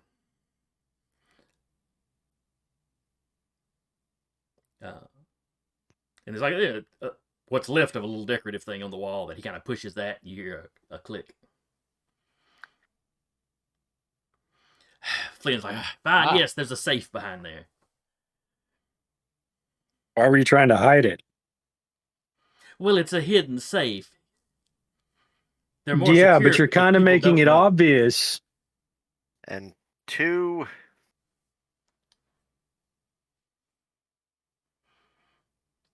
Sorry, I heard a blip. Did something happen, or? No, I came in. I did. Oh, okay. Hello. Hey. Oh, We have gained a Deca. Uh-huh. A wild Becca has appeared. Beware. It's Catch I you can up, leave we it found. last hour. Do what now? Catch you up. We found the crime scene. There was a dead body. There was an invisible man in the crowd. He Mhm. shanked a cop. We Mhm. caught We him. chased him down. Cool. We're now in the burnout office. We sussed And out we a did- CEO's hidden safe. Nice. Well, there's Now, nothing illegal back about to having it safe. But it, No, that is There's nothing continue illegal this about it. episode in swings that little progress. part of the wall, that little door in the wall open. Mhm. Was there anything missing from it? Mr. Flynn, could you, he's like, we will step out of the room if you want, because it's not really our business what's in the safe. Just check and see if anything is missing. Flynn walks up the thing, and it's, Is it open before we leave? Uh, Because Vivian will nosy look at it just to see what's in there. Even though it's probably just books, she can't see the interiors of. Actually, before Flynn even crosses over to it, when the detectives open it, open the paneling, basically the Mhm. bits that concealed the safe. Since you're looking directly at it, yeah, it looks like it looks like the actual safe door is already slightly ajar. Like just barely, just like not pushed all the way in good.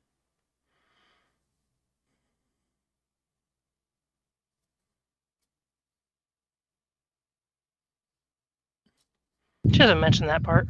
Okay, so as y'all are walking out, Flynn walks over and he notices as he's as he was going to do the combination, he notices that it's already open. And alerts the rest of you to that by some creative swearing that drifts into Italian at one point.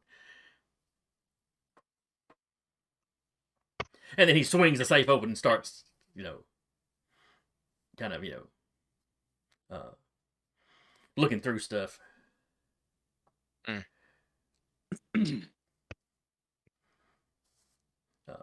Detective Clark standing behind him,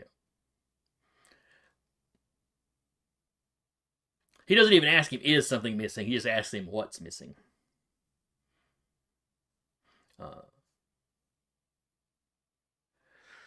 There's just a very brief freeze. It's Flynn just pauses for a second.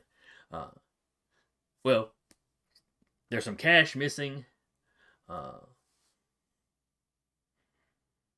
We lean in curiously. Yeah, there's some cash missing. And a few papers. Such as. But confidential documents that I can't really, really go into detail on. Looks at the cop, looks at the guy. And Detective Clark's like, sir, we're really going to need, And if they're missing, they're not confidential anymore. Yeah, but when you say that, he glances over at his burned out desk. Where they had set the waste paper basket and set it on fire. It was special order stuff coming in for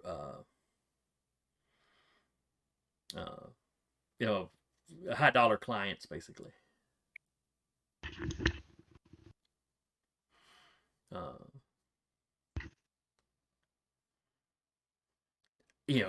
I can't really think of anything, any reason it would be targeted specifically.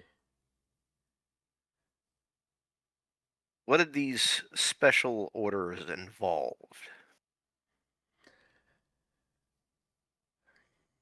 My clients like a little confidentiality. But just to give random examples, somebody was importing exotic pets. With some of them, it was some high dollar art. He goes, all legally acquired. They just didn't want to make a big production of it. we didn't have it in the regular folders because they weren't they were worried about art thieves and wanted to make it as hard to for somebody to find out what it was as they could. You know, obviously, all the tax requirements and importation fees and all that were was covered. I could show you the paperwork, but it's gone now.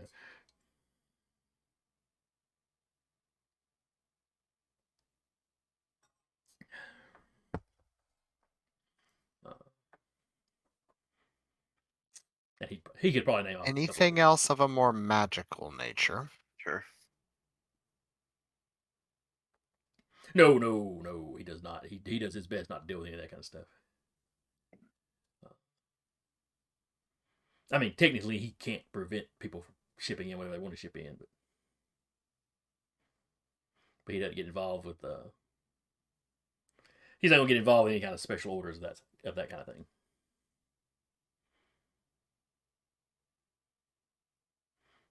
Yeah. He even mentions that he's a good Catholic.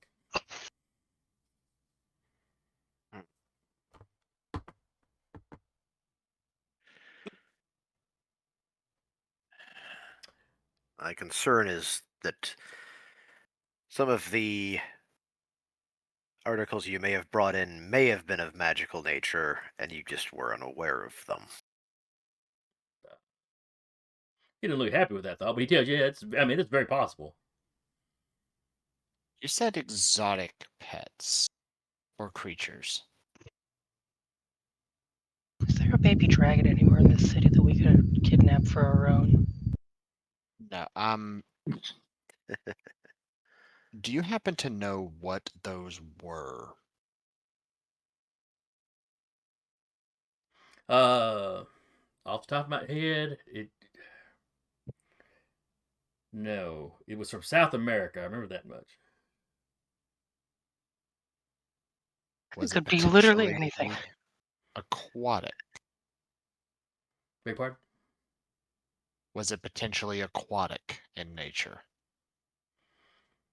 No. I believe we were expecting it in more of a regular crate. I mean, one of the animal shipping crates that holds it. Whatnot. Well, at least we know it's not the sea monster. Or lake monster. He's like, beg my pardon? Or beg your pardon? Nothing to worry about. For now. Probably. He looks disturbed and, I guess a little surprised. Wait, there's a lake monster? The detective does not. The detective's like, oh great, they found something. Well, there's been a few rumors of people saying something in the lake just here recently, but yeah, the detective's like, I've seen the dang files. We have a running pool at the precinct. Which one will they find next? And the detective asked me if he knows, which boat was bringing that in. He does not remember that off the top of his head. That was all in the paperwork. They're gonna have to examine. They're gonna have to so closely examine everything. Extra examine everything that comes in now to make sure. So long story short, your office was broken into. Somebody who knows you well enough to know exactly where that safe is and its combination got into your paperwork and burned it and used that as a cover to try and burn down the rest of the building at around the same time that members of the union were here to cover their tracks and thus try to start yet another fight between your company and the union. Yeah, those yahoos starting fights enough. I don't know if you need a third party to make them start a fight. They might have been going to start a fight to cover something, sure. But who would have access and the knowledge of this safe outside of yourself? One or two of the upper management. My secretary knows there is a safe in here. She wouldn't know how to access it and certainly wouldn't know the combination. I can't think of anyone that would have the combination other than me.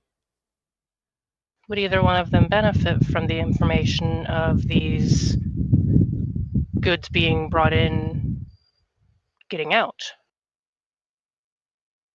I wouldn't Or think maybe so. be working or in contact with someone that may be benefiting from this information getting out? Because he said they were gone, not burned. Well, they're gone out of the safe. He goes, I don't know what they started the fire with over here. Yeah. Uh, Wouldn't break into the safe for kindling. They could find that anywhere else. yeah, that's a fair point.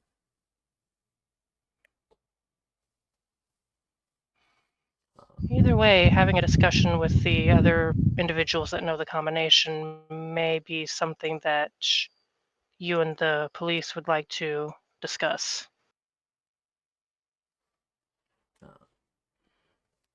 And Detective Clark kind of nods, said, "Yeah, we'll probably need to talk to them." Of course, they could have brought it could have been a safe cracker in here doing this. It could have, but how long was it between the last of the people being in this office and the fire starting?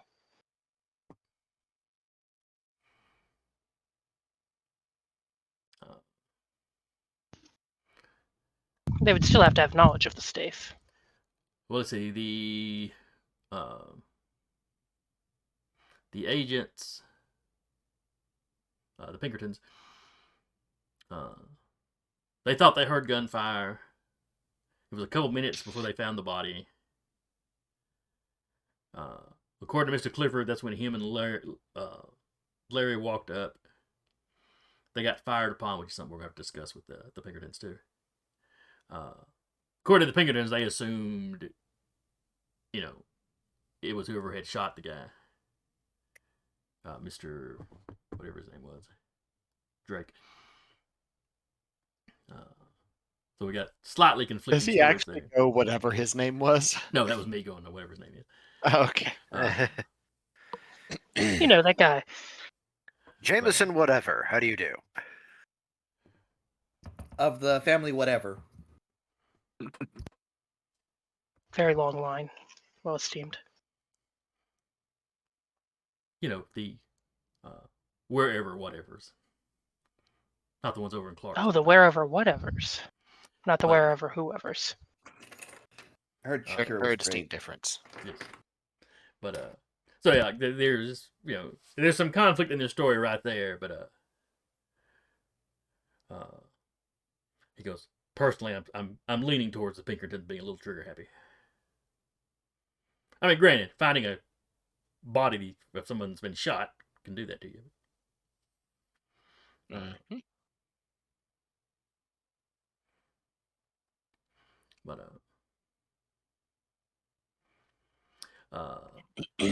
as y'all exit the building, because the forensics guy's about to get to work in here.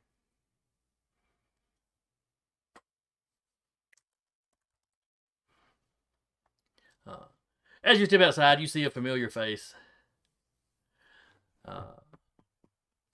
Mr. Vasley.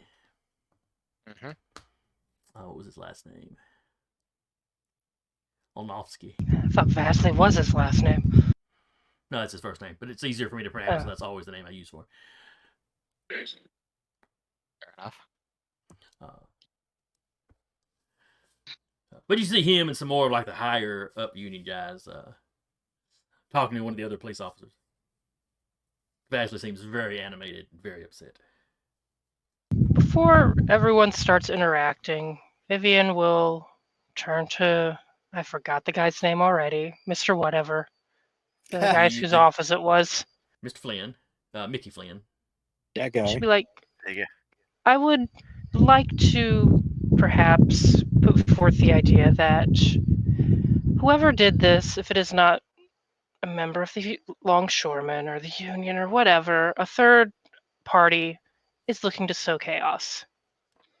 Don't give in to that. Don't play into their hand.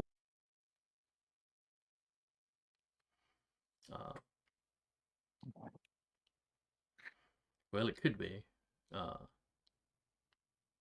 let the police do their investigations. Play nice. We'll try to encourage the others to do the same. I was gonna say, let us do our investigation. Yeah, we'll also be doing investigation. All right, give me a. As especially considering an assassin was here. Give me a persuade. Let's see how you good you are with this. Okay. That's He, you make a fair point. And the last thing the company wants to do is get anybody riled up. It's not good for business. But considering it was one of the union that was killed, you probably want to have this conversation with the Longshoreman. And we will. Okay. Yeah. Hell, he wishes y'all a good night to you. Have a good evening. And over to, I guess, Vosley's group. Unless they see us first and they're like, "Hey!" Now they tend to be, they're talking to they're talking to the cops, and some of them are, every now and then are screaming something over at some of the managers that are still standing around with some Pinkertons. Is the detective with him, and did the detective hear Vivian talking to Flynn? Yeah, he was in the room with y'all when y'all were, or as everybody was walking out and you were having that conversation. So he was there for that. Would you like us to go try to speak some sense into them as well? Try and talk them down, perhaps? If you can calm them down, that would be most useful. They've only just gotten here, so they're not witnesses. So I don't have to talk to them right now. Well, we have a history with them, so hopefully we can use that to our advantage. Give me 1 second. I'm going to turn my fan so it's not blowing directly on me. Okay. Yeah, because I can hear it over here. We're outside. Hey, it's Ambiance. false. It's false fall out there. Okay, I'm enjoying Yeah. it. Yeah, kidding. Oh, As long as it sticks around for the entirety of Dragon Con, I'm gonna be happy. Oh yeah, no, I'm like fingers crossed. Yeah. All right, but yeah, Vivian will kind of do the. She does. There's no actual crack, but she does the like neck thing and straightens her shoulders. The murder walk. Michael's gonna go with her. All right, so y'all walk over to Vasley and his group. And there was a slight, the officer they were talking to, there was a slight look of relief on his face when y'all walk up and start talking to him. It's like, Mr. Vasley. The officer was just standing there, just repeating to him, it's an ongoing investigation. We can't give out details right now. I, however, can give you ideas. No details, of course. We aren't even privy to that yet. Vasley looks, oh, Miss Vivian, pleased to meet you. Or not meet you, pleased to see you again. Extends the hand, shakes the hand. See? First off, our sympathy. Wait, the guy that got killed was a member of his group, correct? Yes, he was. I keep getting everyone mixed up. Yeah. He was one of the Longshoreman Association Okay. union stewards. Yes. And so was the guy injured at the hospital, correct? Correct. Okay. Well, I'm just the making guy at sure the all of hospital my. was just a union member, I believe. But first off, our sympathies on the death of the gentleman here this evening. It's unfortunate, even away from all of this. And the gentleman at the hospital, I hear, is doing well. Yes. Yes, Larry was just a flesh wound. I am encouraging him to press charges, though. Well, once we know where the charges are to be pressed, of course. I mean, of course, the Pinkerton shot, but as far as everything before that, it is foggy. There's no definite answer as to what started, they understand how the fire was started, but as far as who started it, why they started it, what was done to create it, or if they were trying to frame somebody, what was taken, that's all still very foggy. Well, he doesn't know anything about the fire, and frankly doesn't particularly care. Of course, but if they were trying to make your gentlemen look to be the ones that started it, I'm sure you'd be very interested in that. Is that what the Pinkertons are claiming? I'm not sure what they're claiming. We didn't get to interview them. We're assisting, but we're not officers in any official sense. Oh, yes, I understand the arrangement you have. Though they mostly call you in for Magic. supernatural. Issues. Is there something supernatural? I mean, As far I as know we can Clifford tell, came to you because he trusts you, but There was an assassin here earlier. Yeah, and the assassin was in fact using magical implements. but as far as the fire and all that, it doesn't look like he was involved there, and he didn't have a gun, so it may not have been the one that shot the gentleman. I'm not discounting it. He could have tossed the gun in the harbor, yes, but we have no proof either way at this point. A lot What of things are leaning towards it's again a third party trying to cause you all to start fighting again. Which is why, as much as I'm sure you want to protect your men and want to protect everyone involved, I would advise letting the investigation run its course, letting people find out what happened. It just happened, emotions are high, but the third party may be depending on that. They already know there's animosity between your groups, and they want to put further animosity there, cause y'all to act irrationally. it's not irrational to get upset when your people are being killed. It's irrational I've worked to with Ruben strike over a year blindly. now. I understand that, and again, my sympathies, but do you think he would want you to go after the wrong person for what happened to him?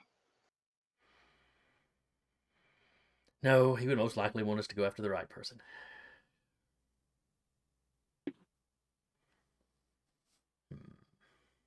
My best suggestion, as someone, just a person, if you have nothing to hide, you have nothing to hide. Which, answer the questions honestly if they ask you any, but considering you weren't here and none of you were here, they won't be asking you questions, but they may at some point, just because of the whole thing with the union and the Longshoreman and the shipping and all of that. Of course. But don't let whoever's trying to sow chaos do it by your hand.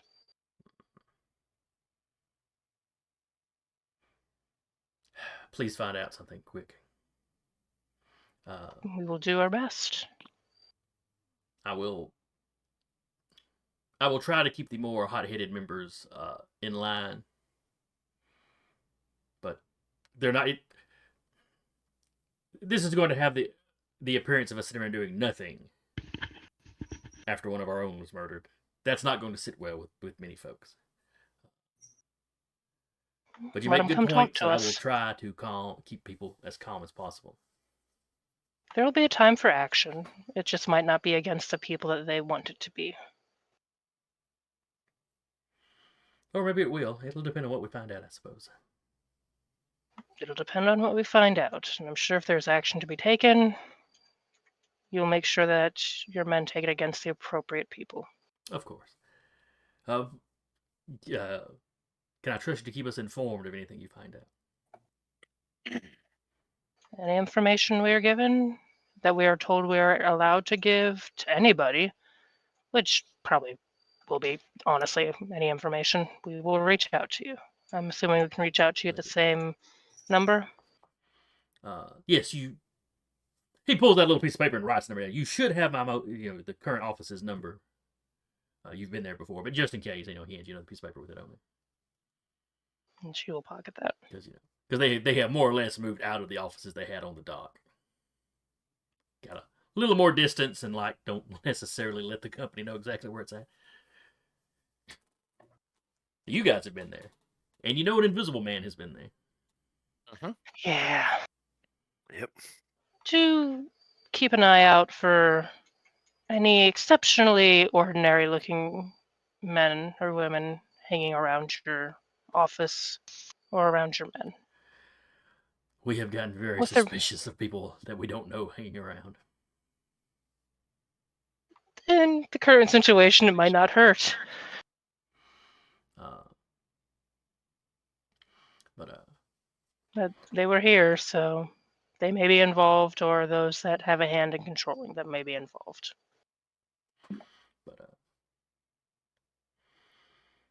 So anyway, your conversation with Vasley kind of winds down. You seem to have calmed him to some degree.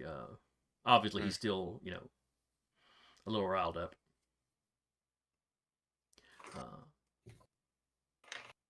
So we're gonna, unless there's something else y'all want to do right here, we're gonna skip ahead Not particularly.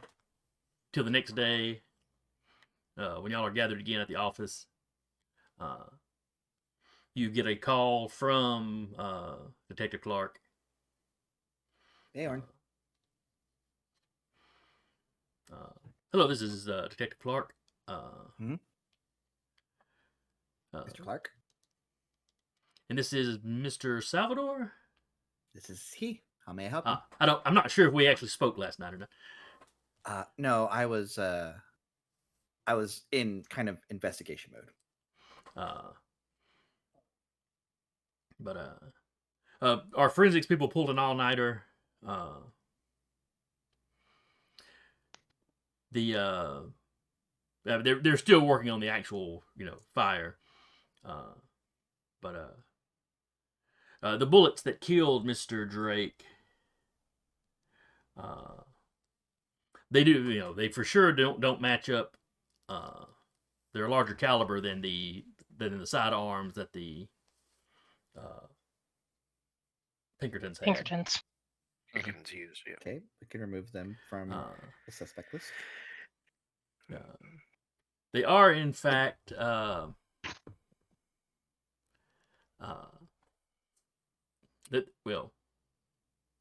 they match up with some weapons that were stolen a little while back. What kind of you, weapons? You may have heard of the National Guard armory. Yes. That was robbed. Yes. So far, all the bullets they managed to match to guns from the armory. Whoever stole from the armory is likely the suspect here. Yeah. Yes. Of course, we have no idea who robbed the armory. I think Salvador says that out loud for the rest of the group, the rest of the Beorn to hear. Mm-hmm. Michael is already. He gets up and starts putting on a cone. It's like, I know who to ask. Just thumbs up while still on the phone. I don't know if the detective hears that through the phone, but Michael is not quiet about it. Was that Mr. Anderson? If he has some idea about the robbery, he could pass that along. It's all speculation. He just walked out the door, unfortunately. But I will catch up to him after this and let him know. Right. Well, please give me a call. Give the station a call. If he has some solid lead. Of course, everything here is more or less speculation and or theoretical. But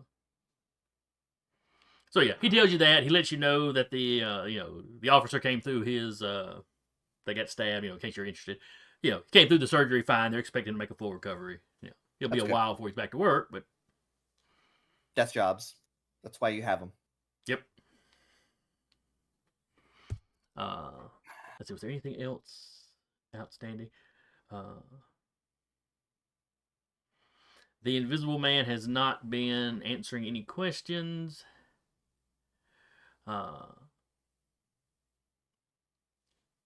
Interestingly, despite him not having any outside contact overnight, a lawyer did show up in the morning to represent him. Did he look exactly like the lawyer?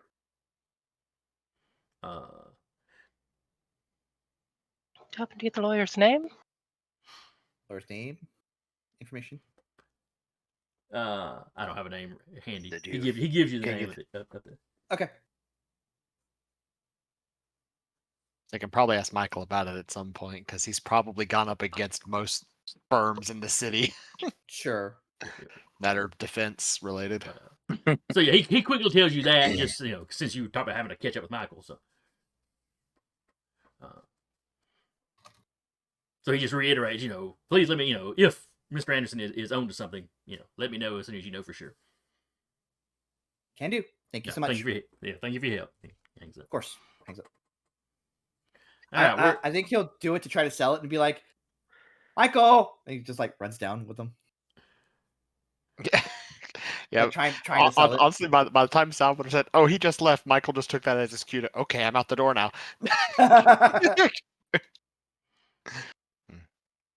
so where is I'm Michael assuming headed? we're all going. Mhm. Yeah, I would assume so. Michael is going to the union office.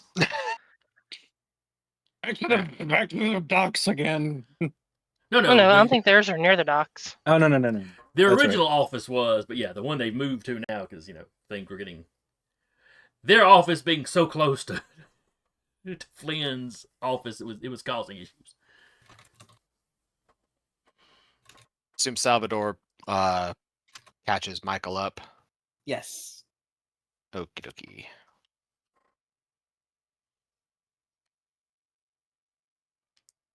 Ready. All right, so y'all go to the quasi-secret office of the Longshoremen's Association. Mm-hmm. Michael just waltzes in. Oh yeah, the front door's not locked or anything. Hmm. They do have a guy standing just inside. He's not in like an office, or in like a security uniform. Yeah. But he's very clearly the security. But he just when he sees you, all of you walking in, though, he just gives you a nod. Wesley here. Yes, I think Mr. Vasley's in his office. All right. I'm gonna go talk And to him. there's a lady at the receptionist desk. Like, oh, do you have an appointment? Nope, but we're gonna go talk to him. It involves yesterday. Oh yeah, he probably wants to speak to you then. Let me just check and make sure he's not in the middle of something. Michael I assume already Michael's gone already through. opening the door. Yeah, he's already tried up that way. She say that like trying to scurry past you, but does not get past you before you get to the door. No, he's just he very Vivian will clearly play remembers. interference. He very clearly remembers a certain interaction with Vasley. What interaction would that be? The one in At the the hospital. hospital. We were talking about the armory when I did a successful insight check where Vasley pretty much has a very Told good us. idea as to who actually raided the armory. Like Remember, the second Salvador said that, Michael's like,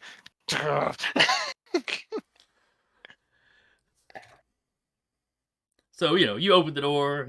Vashley's on the phone. He looks a little surprised. The secretary's making this kind of like sorry face, and he kind of waves her off.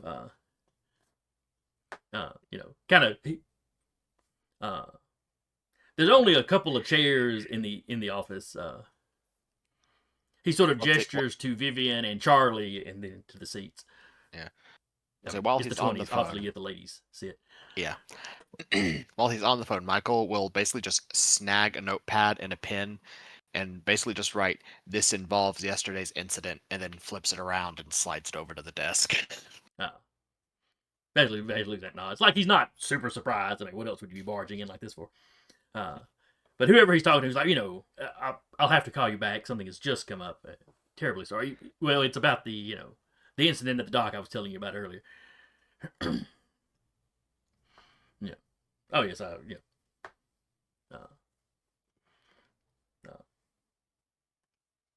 Pleasantries, and he hangs up. Mr. Anderson, all of you, pleased to see you again.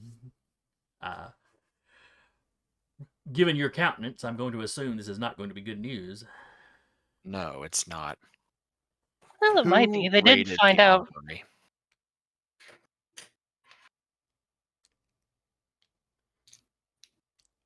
I don't exactly know.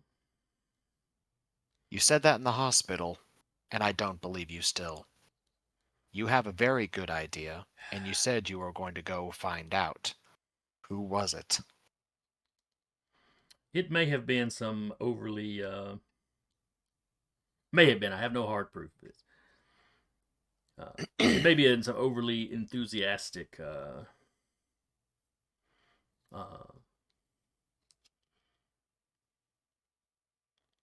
members of the Union. Well, I sincerely hope these overly enthusiastic members of the Union weren't the ones that killed your own man then, Why would they do that? because all the ballistic patterns came up matched the stolen weaponry. He gets up from his desk. He walks over. He shuts the door. Oh, Salvador would have shut the door for him. Oh, the door's already shut. We would have shut it behind us. Okay. Yeah. We'll barge in, but we'll close the door afterwards. We're savages, not animals. I understand when the conversation does not need to leave a room. Yeah. Sal closes the door on Tink's tail. In that case, he gets up. He pours himself. Stiff drink. Yeah. Very noir. Yeah, but though in noir it would probably be bourbon or scotch. Mm-hmm. A cigar, probably. But in Vasley's case, it's probably vodka. Fair enough. Somehow the lighting changed, and you just see the light through the blinds, even though we're indoors completely in a windowless room. Everything turns the same shade as my camera right now. Yeah. Suddenly Because I'm there's a actually leggy using dame. Well, we have Vivian. Sorry. So yeah, he pours him a drink, takes a nice, long drink of it. You may be onto something, Mr. Anderson. We have suspected for some time that Reuben Drake was selling information to Flynn.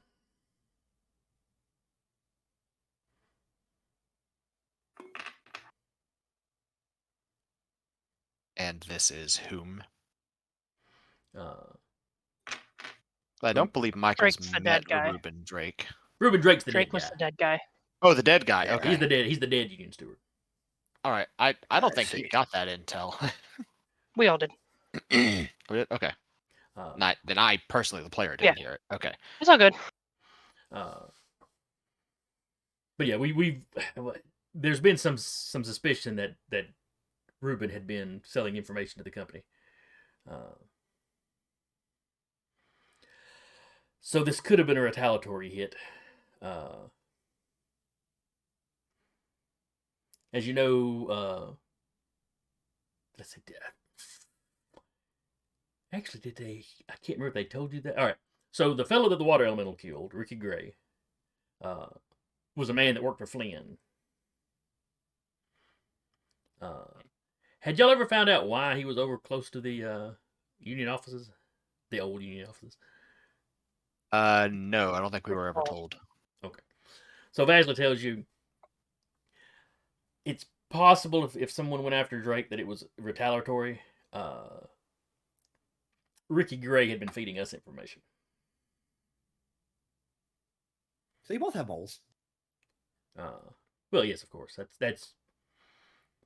I've been involved with several unionizing efforts. That's usually how it goes. Things get very political.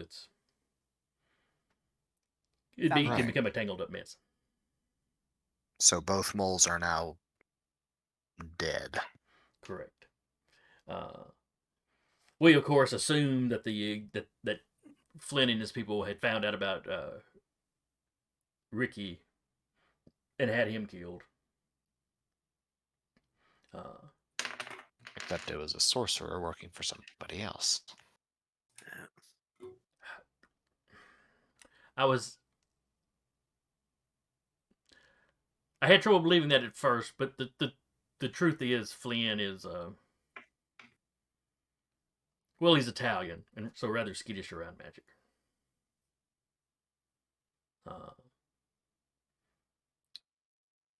I'm not sure if you're aware, but it's very likely that Flynn is tied up with the mob, the Italian mob. Wouldn't surprise me. And the Italian mob is very, very anti-magic. So, yeah, we questioned him on that yesterday, and he was very vehement that there was no magic. Yeah. Yeah.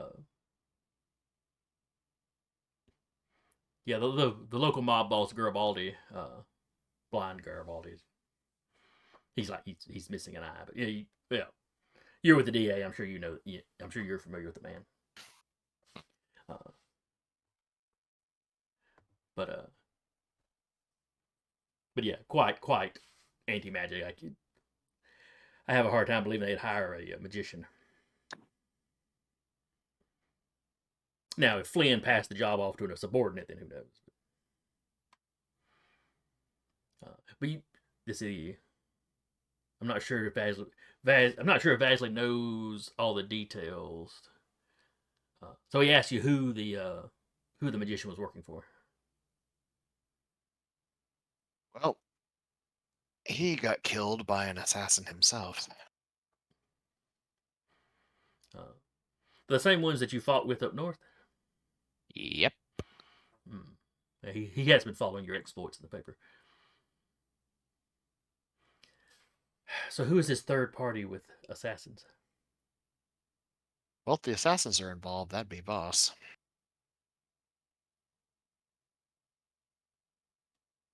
Estella Voss?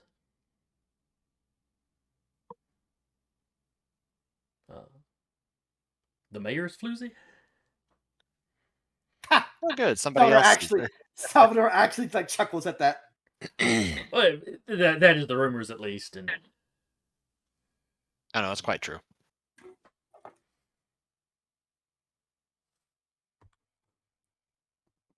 what would her Vivian interest? doesn't chuckle, but she definitely does have to hide a grin. What would her interest be? I mean, obviously we're union, and she's part of the bourgeoisie, so clearly she'd be opposed to us. But why take such an active hand?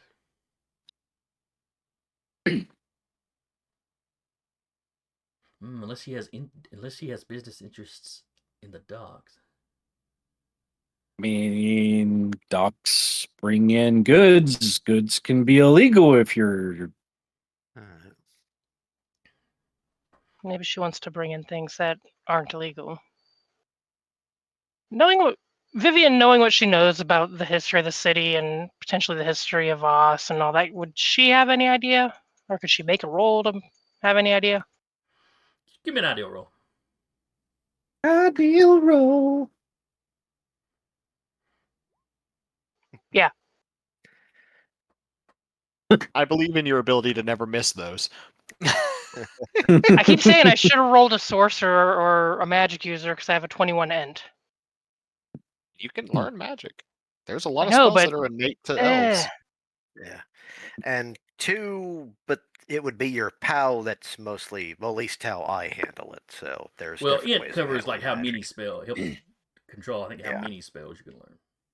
Yeah. At least with that kind of magic. And if you start Like being casting, brainy. it also controls your initiative during casting too. But She just likes being brainy. She read a lot as a kid. But yeah, the Voss family has all kinds of business interests all over the city. They've got some at the docks.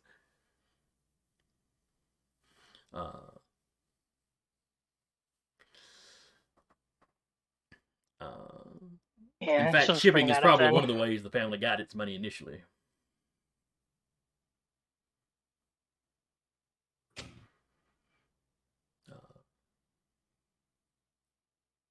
Who knows? They might even be using it to ship out stuff from their own ventures, less than legally. Or ship in things that we're gonna have to fight. Yep. Oh, naturally.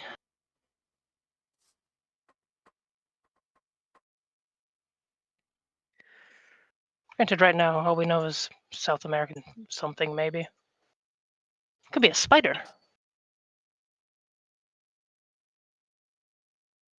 If it is a horde of spiders, there is a section of the city that's burning down. Fair enough, fair You enough. hear Teak snark at that one.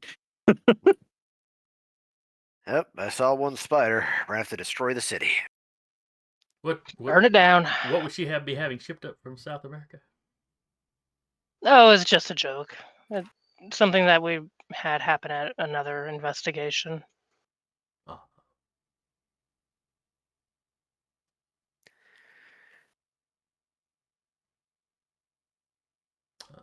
Just people.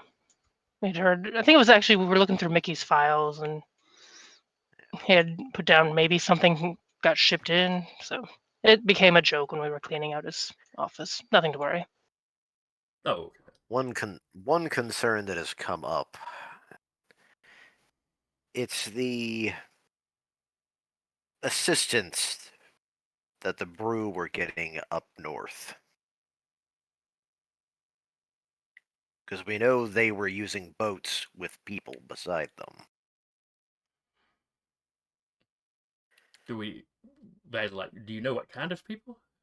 I mean, I don't know what I can offer you in that, help in that regard. But Knowing our luck, probably especially ordinary people.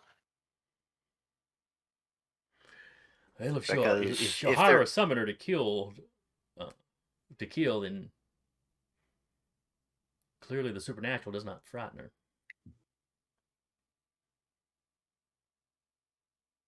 and we know the Brew and the assistants were using boats. Well, we're on the lake Is there here. any- Everybody uses boats, but Oh, yes. But are there any covered docks areas in the city that you would know of? Private docks, quite possibly. And the the upper crust bourgeoisie probably have their places to park their fancy boats.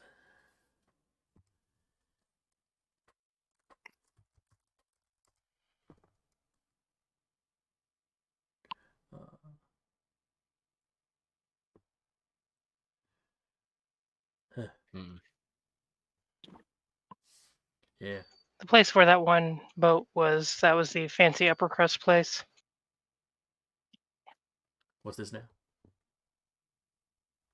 I can't remember where it was. So we found the guy dead in his apartment, but he had driven the boat there. No, Or that someone was had driven a the boat pretty there. regular That little was the common wizard. dock.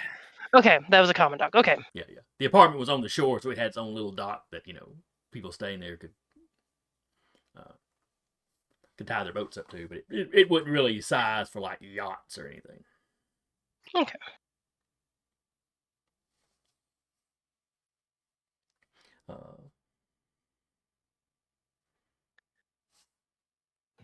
Right, so sum up. Someone hired a sorcerer to summon an elemental to kill your mole in the company, who was then killed by an assassin who almost more than certainly works for Voss, and now the potential mole the company had in your organization has been killed by the weapons that were stolen out of the armory, which more than likely are your people. It's possible. As I said, I have no proof. Of course, could it be Voss's people? One of them was present on the crime scene.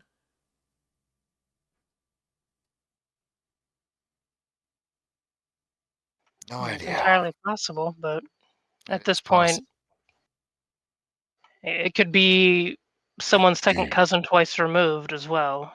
Still Yes. working through all the things. I will ask around again, though it's quite possible. Just be careful. Beg pardon? Just be careful who you ask. At this point. Fair. Though, You don't want to if it was my people show killing your a hand. mole, or who they thought was a mole, it's possible they'd be leaving me out of the loop intentionally. What's the term? Plausible deniability. Because while I've admitted to you that I suspect something, I don't trust the police enough to let them in on a suspicion that I don't have any evidence for.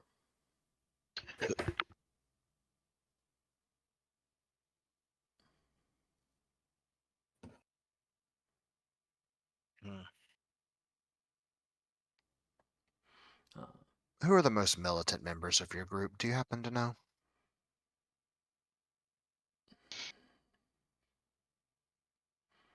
I do, yes. I would like to speak with them, please.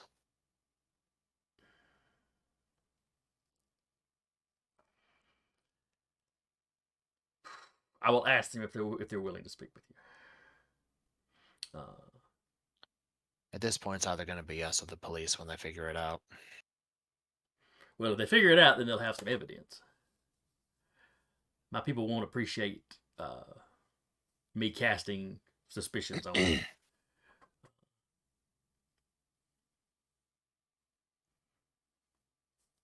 I mean, you've been treating us, fairly in this, better than the police for certain.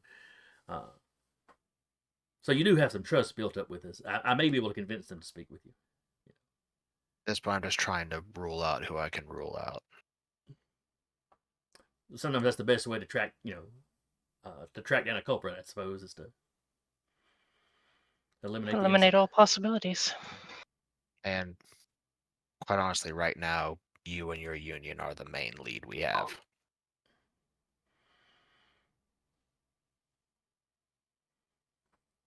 Which is why I would like to rule you out.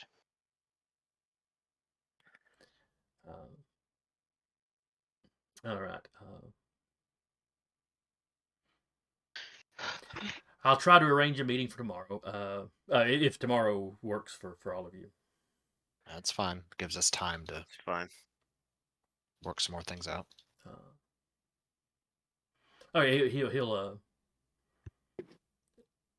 He'll send somebody by your office.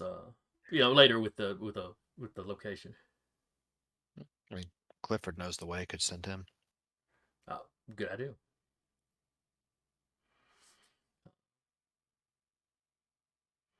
Actually, I think he's been the one that's run by our office every time you all need something. Larry has been to the office before, but it may have been him and Clifford together. And they sent a kid to drive, a kid they used just as a driver one time for something or other. It has been Clifford almost every time, yeah. I think except for the one kid that came to drive, it's been Clifford every time.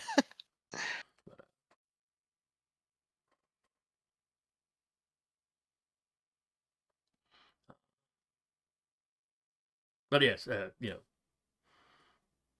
that's all he can do for now. He'll call around and see who's willing to come and speak with you. He will press the matter that it'll be easier talking to y'all than to talking to the police. I mean, obviously, come yourselves. If you bring police, that would just spook people, because he's quite certain the police just would just want somebody they could collar. Yeah, he's pretty sure they have quotas or something.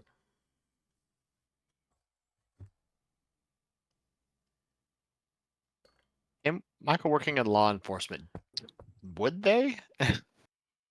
In the 20s, I'm not really sure. Modern day, it's technically illegal. But there are plenty of officers that, are more concerned with catching somebody than necessarily catching the right one. They prefer to catch the right one. Yeah. And, vastly suspicion just comes from the fact that the police tend to be anti-union. Mm-hmm. And that's more or less true. Yeah, Michael, he just makes a humming noise at that. But he thanks you for bringing this to his attention.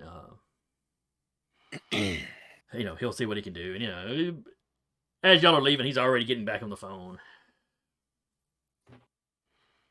After he pours himself a second glass.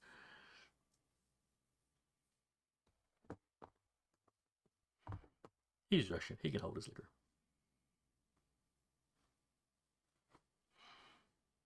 You know, there were days when the only thing I had to worry about was go to the office, prosecute someone, go home. Are you saying that to your team or to Vasily on your way out? No, he's saying that to his team as they're walking back to the car. Yes, and there used to be a time, I think, when most of us hadn't been shot at. Speak for yourself.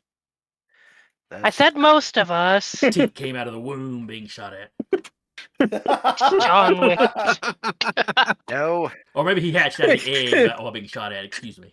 That's how the egg with 2 guns already just. Yeah, I was about to say, yeah, what popped out of the egg first was like the barrel of 2 pistols. Just No, he comes out of it. He comes out of the egg, and the bullet immediately whizzes past his head. His dad's sitting over to one side. Get used to it.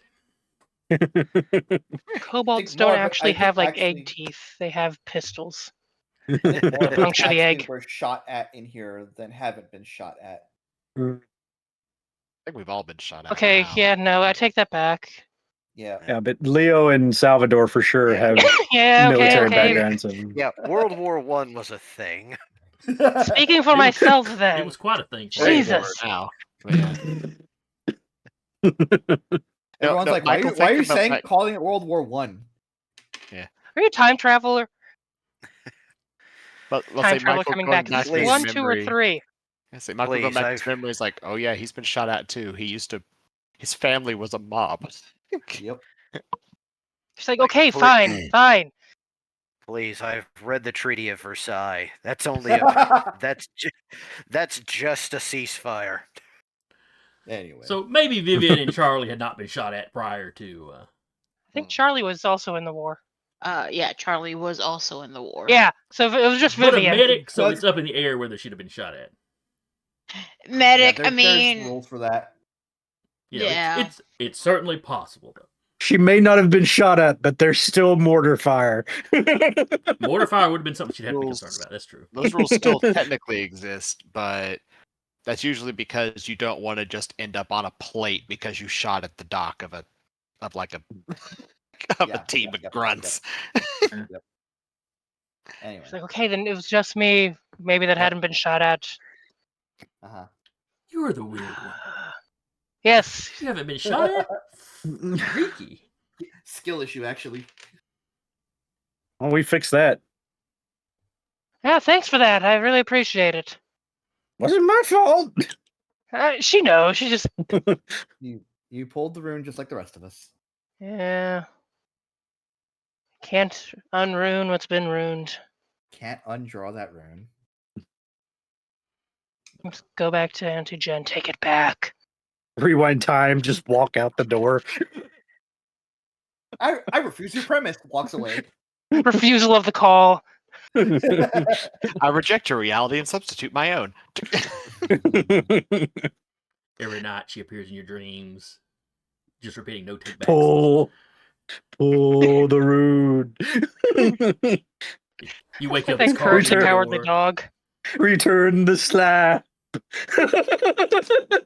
Or suffer my runes. All right. Well, it's Yes, 9:30, I so we're love gonna it. wrap here. We lost. It's the 9:30. We're plot all getting already. goofy. Yeah. I can tell Look, I some of you haven't- probably need to go to bed. I haven't done Yeah. much. I haven't done much in this session because Teek's just out of his element. But by God, I can try to make you laugh. Teek's like, we gotta talk to people. I'm out. Yep. Teek's on a unicycle for some weird reason. Teek's rubbing his tail from where Salvador slammed it in the door. So meanwhile, you got Michael going at like attack lawyer mode, just like, all right. Who, what, when, where, why? Anyway, Alright, let so- the man closes out. Mm. So yeah, we'll pick up next time with your meeting with the union stewards, or whoever the Or they choose to represent. possibly more violent faction of the union is. I'm sure that'll go fine. Oh yeah, nobody will get shot at, I'm sure. Yeah. We don't get shot. Lovely. So anyway, I hope y'all had fun. I had fun running. Hope anybody that came by and watched. And we did have Glad I somebody popped chat. in for the last hour here. Yep. Hope you enjoyed it. Hope anybody comes by and watches later will join us next time. Again, I was your storyteller for the evening, Jason. And with me today has been Carr playing Teak. I have become kobold. Eric as Michael. Sarah as Vivian. Jeremy as Salvador. I'm waving. Rappy as Charlie. There is waving. And Patrick as Leo. I want you in your mind. Imagine saluting. And we will see y'all next time. Bye-bye. Good night, everyone. And heed the sign. Abomination Alley's light. For in the night the shadows grow and take with them your troubles